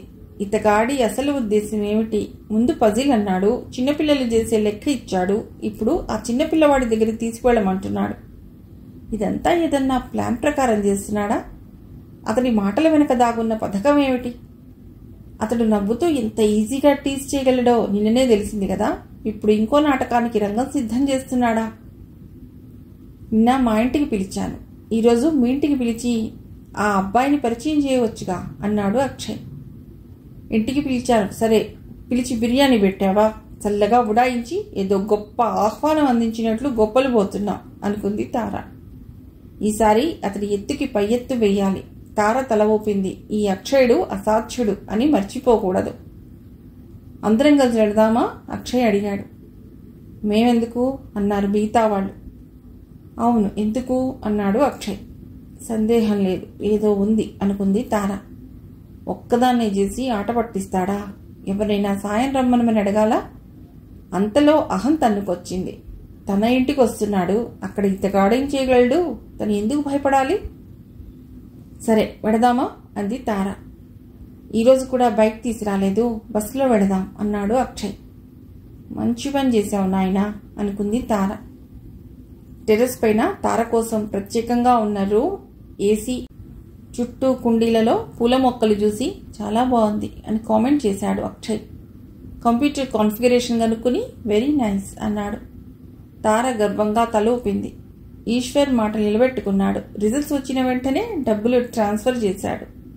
కిందకు వెళ్లి టీ తాగాక పక్కింటికి వెళ్లి ఆ అబ్బాయిని పిలుచుకుని వచ్చింది తార. ఎలా చదువుతున్నావు? లెక్కలు బాగా చేస్తావా అన్న ప్రశ్నలు అడిగాక అక్షయ్ ఆ అబ్బాయిని కూడా తారా బ్యాచ్ని అడిగిన పజిల్ అడిగాడు. ఆ అబ్బాయి కాగితం తీసుకుని టీచర్ వివరించినట్లుగానే పద్ధతి ప్రకారం స్టెప్ తర్వాత స్టెప్ వేస్తూ జవాబు కరెక్ట్గానే తెప్పించాడు. అక్షయ్ చప్పట్లు కొట్టాడు. గుడ్, చాలా బాగా చేశావు, ఇదిగో ఈ 5 స్టార్ తీసుకో అంటూ జోబులోంచి చాక్లెట్ తీసి ఇచ్చాడు. చాక్లెట్ తీసుకుని తయారుగా వచ్చాడా? ఎందుకు? తారా నుదురు చిట్లించింది. ఇతగాడు ఏదో పెద్ద ప్లాన్ సిద్ధం చేసుకునే వచ్చాడన్నమాట. అక్షయ్ తార వంక తిరిగాడు. ఈ అబ్బాయి మరీ ఎక్కువ టైం తీసుకోలేదు, జస్ట్ 4.5 నిమిషాలు. ఈ అబ్బాయి వయసుకి చాలా గొప్ప ఫీట్. బాబు, నేనైతే కాగితం పెన్ను వాడకుండా బుర్రలోనే గుణించాను కదా అనుకుంది తార. నిజానికి ఆ చాక్లెట్ మీలో ఒకరికి ఇద్దాం అనుకున్నాను, కానీ మీ 5 డిసప్పాయింట్ చేశారు అన్నాడు అక్షయ్. సందేహం లేదు, ఇతడికి నా మనసులోని మాటలు తెలిసిపోతున్నాయి. లేకపోతే చాక్లెట్ గురించి చెప్పవలసిన అవసరం ఏముంది అనుకుంది తార. అక్షయ్ ఆ అబ్బాయి వంక తిరిగాడు. గుడ్, నువ్వు చాలా ఇంటెలిజెంట్ లాగా కనబడుతున్నావు. అసలు నువ్వు ఇప్పటికిప్పుడు వచ్చి మా కాలేజీలో జాయిన్ అవ్వవచ్చు. ఈ సంవత్సరం జాయిన్ అయిన వాళ్ళ తెలివితేటలు నీకన్నా ఎక్కువగా లేవు అన్నాడు. తార మొహం ఎర్రబడింది. ఇదా ఈ అక్షయ్ కుమారుడి ప్లాన్? ఇంటికి వచ్చి టీ తాగినవాడు మర్యాద చూపించాలి కదా. ఇలా అవమానపరచడానిక 5వ క్లాస్ పిల్లవాడిని పలుకరిస్తాను అంటూ తనతో వచ్చాడు. అక్షయ్ మీద విపరీతమైన కోపం వచ్చింది తారకి. ఇచ్చినదేమో 3rd రేట్ పజిల్. అసలు దాన్ని పజిల్ అనటమే పొరపాటు. మామూలు లెక్క అది. దానికి పజిల్ అని పేరు పెట్టాడు. దాన్ని పెన్ను కాగితం ఉపయోగించకుండా బుర్రలోనే సాల్వ్ చేస్తే మెచ్చుకోకపోగా ఇప్పుడు తమ తెలివితేటలు 5వ క్లాస్ లెవెల్లో ఉన్నాయనంటాడా? ఇతగాడిది నోబెల్ ప్రైజ్ సంపాదించే లెవెల్ తెలివితేటలా? అంత క్లెవరా? అయినా అతడు ఎంత మేధావైతే మాత్రం తమని ఎందుకు కించపరచాలి? ఇలాంటి వాళ్ళని ఇంటికి ఆహ్వానించి టీలు ఇవ్వటం తప్పు. హలో తారా, ఏమిటి పరధ్యానం? అక్షయ్ అడుగుతున్నాడు. తార ఉలిక్కిపడి ఆలోచనలో నుండి బయటపడింది. నేనిచ్చిన పజిల్ బుక్ చూడు, చాలా బాగుంటుంది అక్షయ్ అన్నాడు. తార జవాబు ఇవ్వలేదు. అక్షయ్ ఆమె వంక చిత్రంగా చూశాడు. అతడు బాయ్ చెప్పి పెడుతున్నా తార మౌనం వీడలేదు. తల్లి పిలుస్తున్నా వినిపించుకోకుండా గబగబా మెట్లెక్కి టెర్రస్కి వెళ్ళింది. రోడ్డు పైన నడుస్తున్న అక్షయ్ కనపడ్డాడు. పక్కగా ఉన్న పూలకుండీ తీసి అతడి నెత్తిపైకి విసిరాలన్నంత ఆవేశం కలిగింది. రూంలోకి అడుగు పెడుతుంటే సెల్ మోగింది. అసలే మూడ్ బాగుండని ఈ సమయంలో ఎవరు ఫోన్ చేశారా అనుకుంటూ సెల్ అందుకుంది తార. తారా, అక్షయ్ వెళ్ళిపోయాడా? మహిమ అడిగింది. ఆక్రోశాన్ని పంచుకుని ఆవేశాన్ని తగ్గించుకునే అవకాశం దొరికినందుకు తార ఆనందించింది. మహిమ, అతడు చాలా డ్యామేజీగా బిహేవ్ చేశాడు తెలుసా? కంపిస్తున్న స్వరంతో తార చెప్పింది. మిస్బిహేవ్ చేశాడా? అది కాదు, మన బుర్రలో 5వ క్లాస్ లెవెల్ దాటలేదని ఎగతాళిగా మాట్లాడాడు. జరిగిందంతా చెప్పింది తార. అంత గ్రేట్ ఫెలోనా అతడు? అతడిని ఊరికే వదిలిపెట్టకూడదు. నిన్న అలా ఏడ్పించాడు, ఈరోజు నానా మాటలు అంటాడా? మహిమకు కూడా చాలా కోపం వచ్చింది. అసలు నేను తప్పు చేశాను, నేను నీతో పాటు రావాల్సింది. వస్తే మాత్రం అతడు అలాగే సెటైర్ వేసేవాడు. ఏం చేసేవాళ్ళం? తార అసహాయంగా అంది. మహిమ ఆలోచించింది. నువ్వు డైరెక్ట్గా అతడి అటాక్కి బలి అయ్యావు. ఎంత పెయిన్ఫుల్గా ఉంటుందో నేను ఊహించగలను. అతడిని ఎలా ట్యాకిల్ చేయాలో మేమంతా ఆలోచిస్తాం. నువ్వన్నీ మర్చిపోయి రిలాక్స్ అవ్వు. నువ్వు వరీ అవ్వకు, మేమంతా ఉన్నాం కదా. కాల్ కట్ చేశాక కూడా తార సెల్వంకే చూస్తూ ఉండిపోయింది. ఎంత అవమానం! ఎలా బదులు తీసుకోవాలి? తార అటు ఇటు తిరగసాగింది. ఇలా కాదు, ఏదన్నా చదువుదామని కృష్ణశాస్త్రి గీతాల పుస్తకం తీసి తెరిస్తే 5వ పేజీ వచ్చింది. 5వ క్లాస్ అక్షయ్ గుర్తుకొచ్చాడు. పుస్తకం పక్కన పెట్టింది. అక్షయ్ ఇచ్చిన పజిల్ బుక్ అప్పుడు కనబడింది. నిగ్రహించుకోలేని ఆవేశంతో ఆ బుక్ని విసిరి కొట్టింది తార. అయినా ఆమె కోపం తగ్గలేదు. అక్షయ్నే కొడుతున్నట్టు ఊహించుకుంటూ ఆ మూల నుండి ఈ మూలకి, ఈ మూల నుండి ఆ మూలకి ఆ బుక్ని తమ్మసాగింది. ఏయ్ తారా, ఏం చేస్తున్నావు? తార అటు చూసింది. తల్లి ఎప్పుడొచ్చింది? మతిపోయిందా? పుస్తకం సరస్వతీ రూపం, కాలితో తంతావా?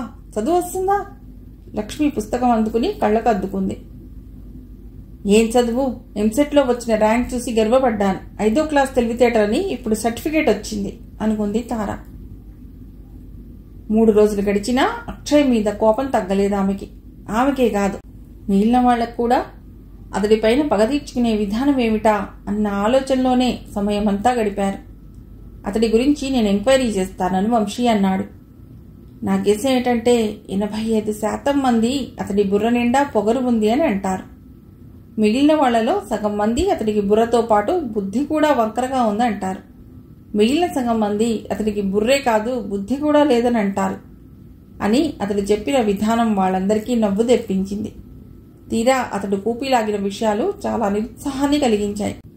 అక్షయ్ చాలా ఇంటెలిజెంటుట. అతడంటే అందరు ప్రొఫెసర్లకి చాలా మంచి ఒపీనియన్ ఉందిట. అతడు అల్లరి చిల్లరగా చేశాడు అని మనం అంటే ఎవ్వరూ నమ్మేటట్లు లేరు. మన మాటకి వాల్యూ ఇవ్వరు, వంశీ చెప్పాడు. కానీ మన తప్పేమిటి? మనల్ని 3వ క్లాస్ వాళ్లతో పోల్చడం ఏమిటి? గీత అంది. 3వ క్లాస్ కాదు, 5వ క్లాస్ కదా తారా? జగన్ సవరించాడు. తార మండిపడ్డది. ఏ క్లాస్ అయితే మాత్రం తేడా ఏముంది? క్లాస్లో పాఠాలు సరిగ్గా వినలేకపోతున్నది తార. ఇంటికి వచ్చాక కూడా చదువుపైన సవ్యంగా దృష్టి పెట్టలేకపోతున్నది. అతడు ఎందుకలా గేలి చేశాడు? తాము చేసిన తప్పేమిటి? మెదడులో ఈ ప్రశ్నలే నాట్యం చేస్తున్నాయి. వరుసగా 2 రాత్రులు పిచ్చి కలలు వచ్చాయి తారకి. పిచ్చ కలలంటే పీడ కలలు కావు. కలలో అక్షయ్ ఏవో పిచ్చ పజిల్స్ అడుగుతున్నాడు. వాటికి సమాధానం చెప్పలేక తార భంగపడుతున్నది. అలా ఓ రాత్రి మెళుకు వచ్చింది తారకి. రూమ్ నుండి బయటకు వచ్చి టెర్రస్ పైన ఉన్న పూల కుండీల మధ్య కూర్చుంది. ఆ రాత్రి వెన్నెల వాన పడుతున్నట్లు టెర్రస్ అంతా మెరిసిపోతుంది.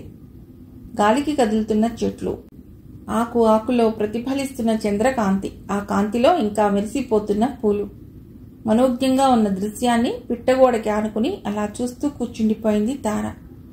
ఎప్పుడు నిద్రలోకి జారుకుందో ఆమెకే తెలియదు. నిద్రలో కల, కలలో అక్షయ్ ఏదో పజిల్ అడుగుతున్నాడు. కాలేజీలో 24,24,024 మంది స్టూడెంట్స్ ఉన్నారు.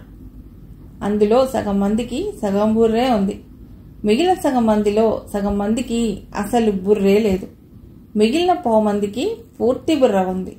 2 సగం బుర్రలు 1 బుర్రకి సమానం. అయితే మొత్తం ఎన్ని బుర్రలున్నాయి? అప్పుడు మెళుకు వచ్చింది తారకి. నాకు మతిపోతున్నది. లేకపోతే కలలో కూడా మళ్ళీ అక్షయ రావాలా? ఇంకో వెర్రి ప్రశ్న అడగాలా అనుకుంది తార. రూమ్లోకి వెళ్ళటానికి బద్ధకంగా అనిపించి అలాగే ఉండిపోయింది. నిద్ర రావటం లేదు, కానీ మగతగా ఉంది. తార అప్రయత్నంగా కల్లోని పజిల్ని సాల్వ్ చేయటానికి పూనుకుంది. 24,24,020లో సగం ఎంతో లెక్క కట్టబోయి ఆగింది. కలలో విన్న పజిల్ని రివైండ్ చేసుకుంది. సగం మందికి అరబుర్ర ఉంది. ఓకే, మిగిలిన సగంలో సగం మంది అంటే 1/2 మందికి పూర్తి బుర్ర ఉంది. ఇంకో 1/2 మందికి అసలు బుర్రే లేదు. సరాసరి చూస్తే అందరికీ అరబుర్ర ఉన్నట్లు. అంటే విద్యార్థుల సంఖ్యలో సగం బుర్రలు ఉన్నట్లు. ఈ లెక్క చేయటానికి గుణింతాలు అక్కర్లేదు, కూడికలు అక్కర్లేదు. మరి అక్షయ్ మొదట అడిగిన పజిల్ సంగతి ఏమిటి? తార మెదడు రుకలు వేసింది. 85% 2 పుస్తకాలు తెస్తారు. సరే, మిగిలిన 15%లో సగం మంది 4 పుస్తకాలు, సగం మంది 0 పుస్తకాలు తెస్తారు. అంటే యావరేజ్న ఈ 15% మంది కూడా 2 పుస్తకాలు తెస్తున్నట్లు. అంటే మొత్తం విద్యార్థులు 2 పుస్తకాలు తెస్తున్నట్లు. అంటే విద్యార్థుల సంఖ్యని 2తో హెచ్చవేస్తే చాలు, సులువుగా సమాధానం వస్తుంది. ఈ సులువు మార్గం ఉండగా 1280లో 85% ఎంత అని లెక్క వేస్తూ పోవటం ఆ అక్షయ్ చెప్పినట్లుగానే 5వ క్లాస్ వ్యవహారమే కదా అనుకుంది తార. నువ్వు టాగోర్లో తప్పు ఉందన్నావు. మీ నాన్నగారిని విమర్శించావు. అలా పెద్దవారైనా సరే ఇతరులో తప్పు ఎత్తి చూపాలనుకుంటే చిన్నదైనా సరే నీ తప్పుని ఒప్పుకునే ధైర్యం నీకుండాలి. ఆ తప్పుని దిద్దుకునే ప్రయత్నం చేయాలి అని స్వప్న టీచర్ చెప్పిన మాటలు గుర్తుకొచ్చాయి తారకి. అవును, నేను 5వ క్లాస్ అమ్మాయిలాగానే ఆలోచించాను అనుకుంది. అక్షయ్ ఇచ్చిన పజిల్ పుస్తకంలో 4 పజిల్స్ చదివి గాని తార ఆ రాత్రి పడుకోలేదు. ఆ మన్నాడు తారకి బ్యాచ్లో మిగిలిన వారికి చిన్న సైజు వాదులాట జరిగింది.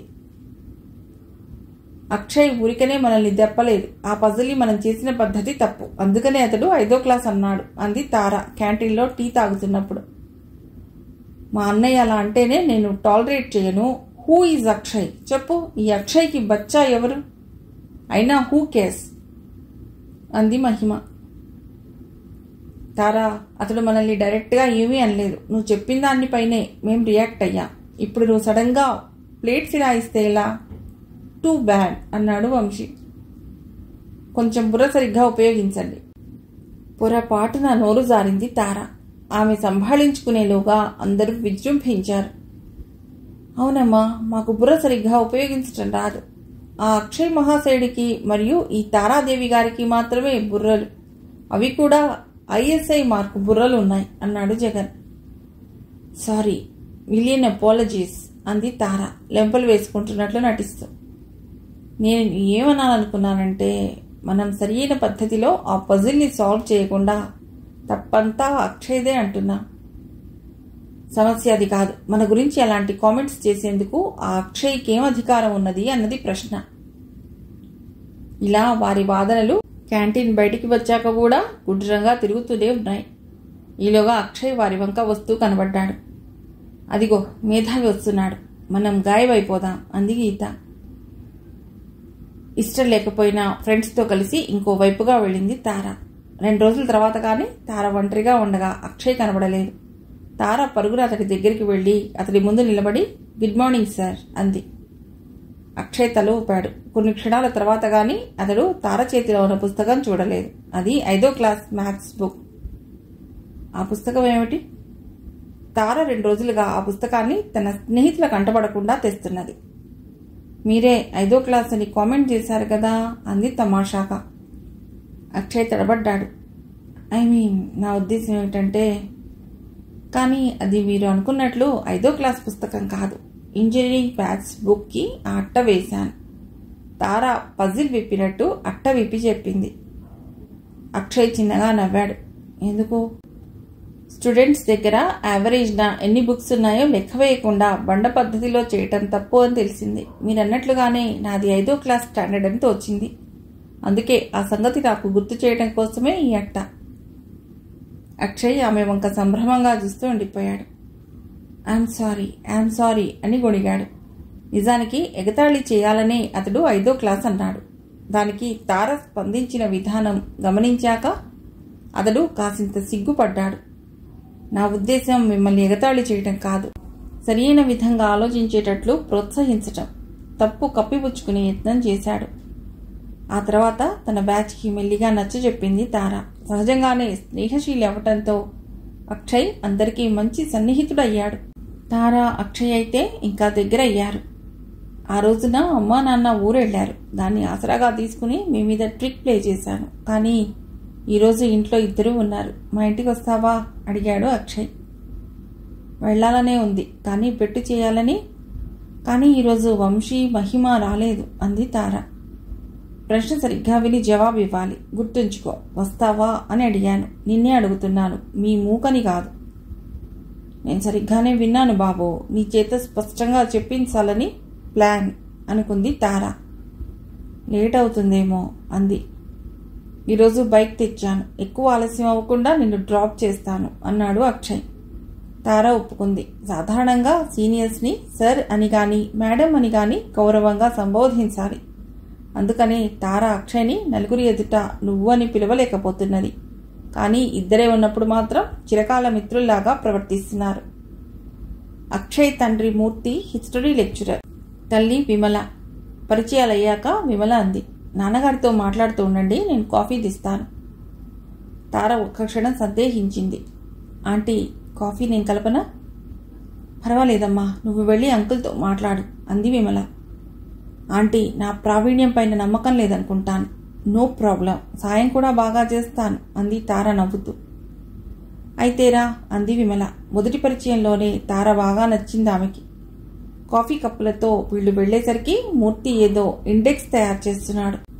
అంకుల్ పాత పాటలంటే చెవిగోసుకుంటారు. ఆ పాటలు సేకరించడం, వాటిని ఆర్డర్లో దాయటం, లైబ్రరీ లాగా మెయింటైన్ చేయటంలో టైం వృధా చేసుకోవటం ఆయన హాబీలు అంది విమల.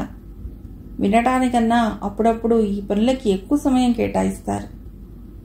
అక్షయ్ అయితే బ్లాక్ అండ్ వైట్ పాటలు అని పాత పాటల గురించి మొహం చిట్లిస్తాడు. నీ సంగతేమిటి అడిగాడు మూర్తి.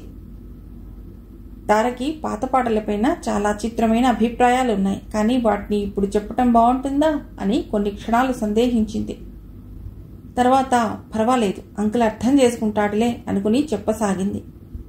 సంగీతం గురించి నాకే కంప్లైంట్ లేదు అంకుల్, శ్రావ్యంగా ఉంటుంది. కానీ సాహిత్యమే నన్ను విసిగిస్తుంది. మూర్తి నుదురు చిట్లించాడు.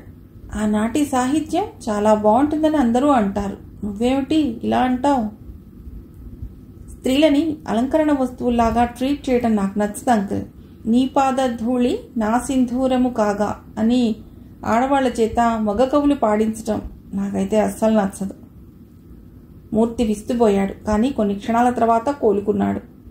చదువుకున్న అమ్మాయిలు అనుకున్నాడు అస్పష్టంగా. చదువుకున్న అమ్మాయిలు ఇలాగే మాట్లాడతారని ఈయన అభిప్రాయమా అనుకుంది తార. అందుకనే ఏమిటి అంకుల్ అని అడిగింది. మూర్తి నవ్వాడు. నువ్వు చెప్పిన పాట చదువుకున్న అమ్మాయిలన్న సినిమాలో ఉంది. ఈ పాటే అని కాదు, దాదాపు అన్ని పాటల్లోనూ ఇదే ధోరణి. ఇల్లాలే జగతికి జీవన జ్యోతి అంటూ ఇంట్లో చాకరీని గ్లోరిఫై చేసి నీ జన్మంతా అదే చేస్తూ ఉండు అన్నట్లు ఉంటుంది.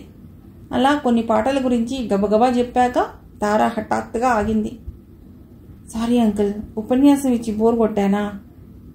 మూర్తి ఇంకోసారి నవ్వాడు. ఉపన్యాసాలు ఇవ్వటం వినటం నాకు అలవాటే. నేను హిస్టరీ లెక్చరర్ని అని నీకు తెలుసు కదా. నేను ప్రశ్న అడుగుతాను, జవాబు చెప్పు. శ్రీకృష్ణదేవరాయలు పిజ్జా తినలేదు, బెంజ్ కార్ ఎక్కలేదు, తాజ్ బంజారాలో ఇడ్లీ సాంబార్ తినలేదు, శంకరాభరణం కానీ మాయాబజార్ కానీ చూడలేదు, ఇంటర్నెట్లో సర్ఫ్ చేయలేదు, సెల్ ఫోన్ వాడలేదు. మరి ఆయన చాలా దురదృష్టవంతుడని అనుకోవచ్చా? నో అంకుల్, రాయలవారి టైంలో సెల్ ఫోన్, పిజ్జాలు, ఇంటర్నెట్లు లేవు. అందుకనే ఆయన వాటిని సొంతం చేసుకోలేకపోయాడు. కానీ ఆయన జీవించిన కాలంలో ఉన్న సౌఖ్యాలన్నీ దర్జాగా ఆయన అనుభవించాడు. గొప్ప గొప్ప కవిత్వాలు రాశాడు, కళలని పోషించాడు. కాబట్టి ఆయన అదృష్టవంతుడు, తారా అంది. ఎగ్జాక్ట్లీ, మూర్తి విజయవంతంగా అన్నాడు. ఇదే లాజిక్ నీ టేస్ట్కి కూడా అప్లై చేయి. ఆ రోజుల్లో ఉన్న భావాలని ఆ పాటలు ప్రతిఫలించాయి. అప్పటికి స్త్రీవాదం తెలియదు. అప్పటికి లేని ఇడ్లీ సాంబార్ని తినలేని కృష్ణదేవరాయలు లాగానే ఆ కవులు కూడా అప్పటి ప్రచారంలో లేని భావాలని రాయలేకపోయారు. తార ఆలోచనలో పడింది. తర్వాత మెల్లిగా అంది. పాత పాటలలో మెలోడీ బాగున్నా నా వ్యూ పాయింట్తో ఆలోచించి ఇన్నాళ్ళు ఎంజాయ్ చేయలేకపోయాను అంకుల్. ఇప్పుడు నా దృక్పథం మార్చుకునే ప్రయత్నం చేస్తాను అంకుల్. థ్యాంక్స్. మూర్తి మొహం వికసించింది. థ్యాంక్స్ నేను నీకు చెప్పాలేమో అన్నాడు. ఎందుకు అంకుల్?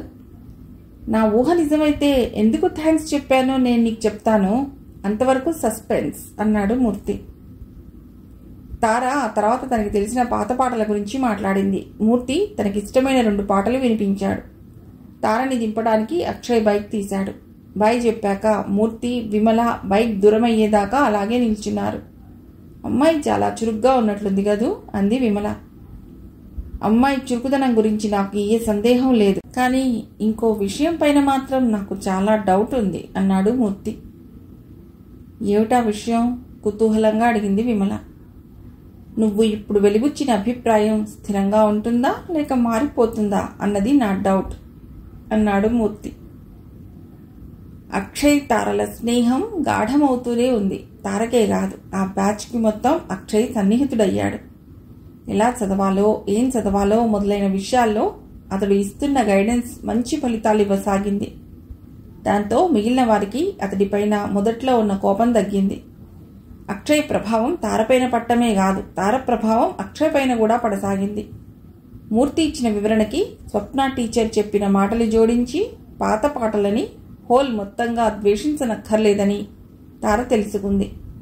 ఆమె ఆ పాత మధురాలైన పాత పాటలు విని ఆనందించసాగింది. క్రమంగా అక్షయ్కి కూడా అలవాటు సోకింది. కొడుకు కూడా పాత పాటలు ఆనందించాలనే ఆశ మూర్తికుండేది. తార ద్వారా అక్షయ్ కూడా మారతాడన్నది ఊహించే మూర్తి ఆమెకి అడ్వాన్స్గా థ్యాంక్స్ చెప్పాడు. తార చాలాసార్లు అక్షయ్ ఇంటికెళ్ళింది. వెళ్ళిన ప్రతిసారి విమలకి తారలో ఓ కొత్త కోణం కనబడేది. ఏమో అనుకున్నా కానీ తార గడుసుది అంది భర్తతో ఒకసారి. తారకి పట్టుదల చాలా ఉందండి, అనుకున్నది సాధించేంత వరకు వదలదు అని ఇంకోసారి. నేను పొరబడ్డాను. తారకి ఉన్నది పట్టుదల కాదు, మొండితనం అని ఆ తర్వాత అన్నది. మూర్తి చిరునవ్వుతో ఆ కామెంట్లన్నీ విన్నాడే గాని మొదటిసారి తను చేసిన వ్యాఖ్యానాన్ని ప్రస్తావించలేదు. నేను ఇది ముందే ఊహించాను కదా అని అనలేదు. ఓసారి అక్షయ్ ఇంటికెళ్ళినప్పుడు అక్షయ్ టేబుల్ పైన జిఆర్ఈ, టోఫెల్కి సంబంధించిన పుస్తకాలు చూసింది తార. ఓహో, అక్షయ్కి అమెరికాలో ఎంఎస్ చేయాలని ఉంది కాబోలు అనుకుంది. కొడుకు హైస్కూల్లో ఉన్నప్పటి నుండి విమల అక్షయ్ పై చదువులకి అమెరికా వెళ్ళి అక్కడ ఉద్యోగం చేస్తాడని కలలు కన్నది. పైగా అక్షయ్ బాగా చదువుతూ ఇంజనీరింగ్లో చేరినప్పుడు ఆ కలలు దాదాపు నెరవేరాయి అనుకుంది. ఫైనల్ ఇయర్లో అప్లికేషన్స్ పంపాలి కాబట్టి అక్షయ్ అమెరికాలో పై చదువులకి సన్నాహంగా జిఆర్ఈ, టోఫెల్ పరీక్షలకి తయారవుతున్నాడు. ఆ పుస్తకాలని కాసింత పక్కకి తోసి తార నవ్వుతూ చెప్పింది. సాధారణంగా 3rd ఇయర్కి వచ్చినప్పటి నుండి అందరూ జిఆర్ఈ రంధిలో పడతారు. అదృష్టవశాత్తు ఈ పుస్తకాలు ఇంకోసారి ముట్టుకునే అవసరం నాకు రాదు. ఎందుకు అడిగింది విమల. నాకు అమెరికా వెళ్ళాలన్న ఆసక్తి కానీ అక్కడ చదువుకోవాలన్న కుతూహలం కానీ లేవా ఆంటీ? అదేమిటి అలాగంటావు? ఎంసెట్లో భారీ ర్యాంకులు వచ్చిన వాళ్ళు కూడా కింద మీద పడి అమెరికా వెళ్ళాలనుకుంటుంటే అంత మంచి ర్యాంక్ వచ్చిన నువ్వు మీరా భారత్ మహాన్ అన్నట్లు ఇక్కడే ఉంటానంటావేమిటి అని విమల అడిగింది. నాకైతే అస్సలు ఇష్టం లేదు అంది తార దృఢంగా. మీ అక్క కూడా అక్కడే ఉంది కదా? అవును, పెళ్ళయ్యాక వెళ్ళింది. మరి నీకు అమెరికా సంబంధం వస్తే? విమల నవ్వుతూ అంది. వద్దు అని ముందే చెప్తాను, తార ఠక్కున చెప్పింది. ఇద్దరూ గమనించలేదు, కానీ ఈ సంభాషణలో పాలు పంచుకోకుండా శ్రద్ధగా వింటున్న అక్షయ్ మొహం నల్లబడింది. ఆ తర్వాత అతడు తారని అమెరికా గురించి తరచి అడిగాడు. అమెరికాలో అందుకునే ఎంఎస్ డిగ్రీకి అంతర్జాతీయంగా ఉన్న పలుకుబడి మొదలైన విషయాలని ప్రస్తావించాడు. కానీ తార వైఖరిలో మార్పు రాలేదు. అమెరికా అమెరికా అన్న వేలం వెర్రి ఎందుకు? మన హైదరాబాదీ బిర్యానీ, సమోసా, నూజివీడు రసాలు, మిర్చి బజ్జీలు, కాకినాడ కాజాలు లాగిస్తూ చక్కా ఇక్కడే సెటిల్ అయితే హాయిగా ఉంటుంది అంది తార. అంతవరకు అమెరికా చదువుల కోసం ఉత్సాహం చూపించిన అక్షయ్ ఆ తర్వాత చప్పబడ్డాడు. తనలో తానే మదనపడ్డాడు. అప్పటికి అతడు తారతో చెప్పలేదు, కానీ అతడు తారను బాగా అభిమానిస్తున్నాడు. ఆ విషయాన్ని అతడు వ్యక్తం చేయాలంటే అతడు ఇంకా 3వ సంవత్సరం చదువుతున్న విద్యార్థి, తండ్రిపైన ఆధారపడ్డ అస్వతంత్రుడు. అయితే అక్షయ్ తన అమెరికా ఆలోచన మానుకున్నానని ఎవరికీ చెప్పలేదు. తల్లికి ఎలా నచ్చజెప్పాలో అతడికి అప్పటికి తెలియదు. కాబట్టి GRE పరీక్షలు రాశాడు. ఆ సమయంలో తార కూడా మెల్లిగా అతడిని అభిమానించసాగింది.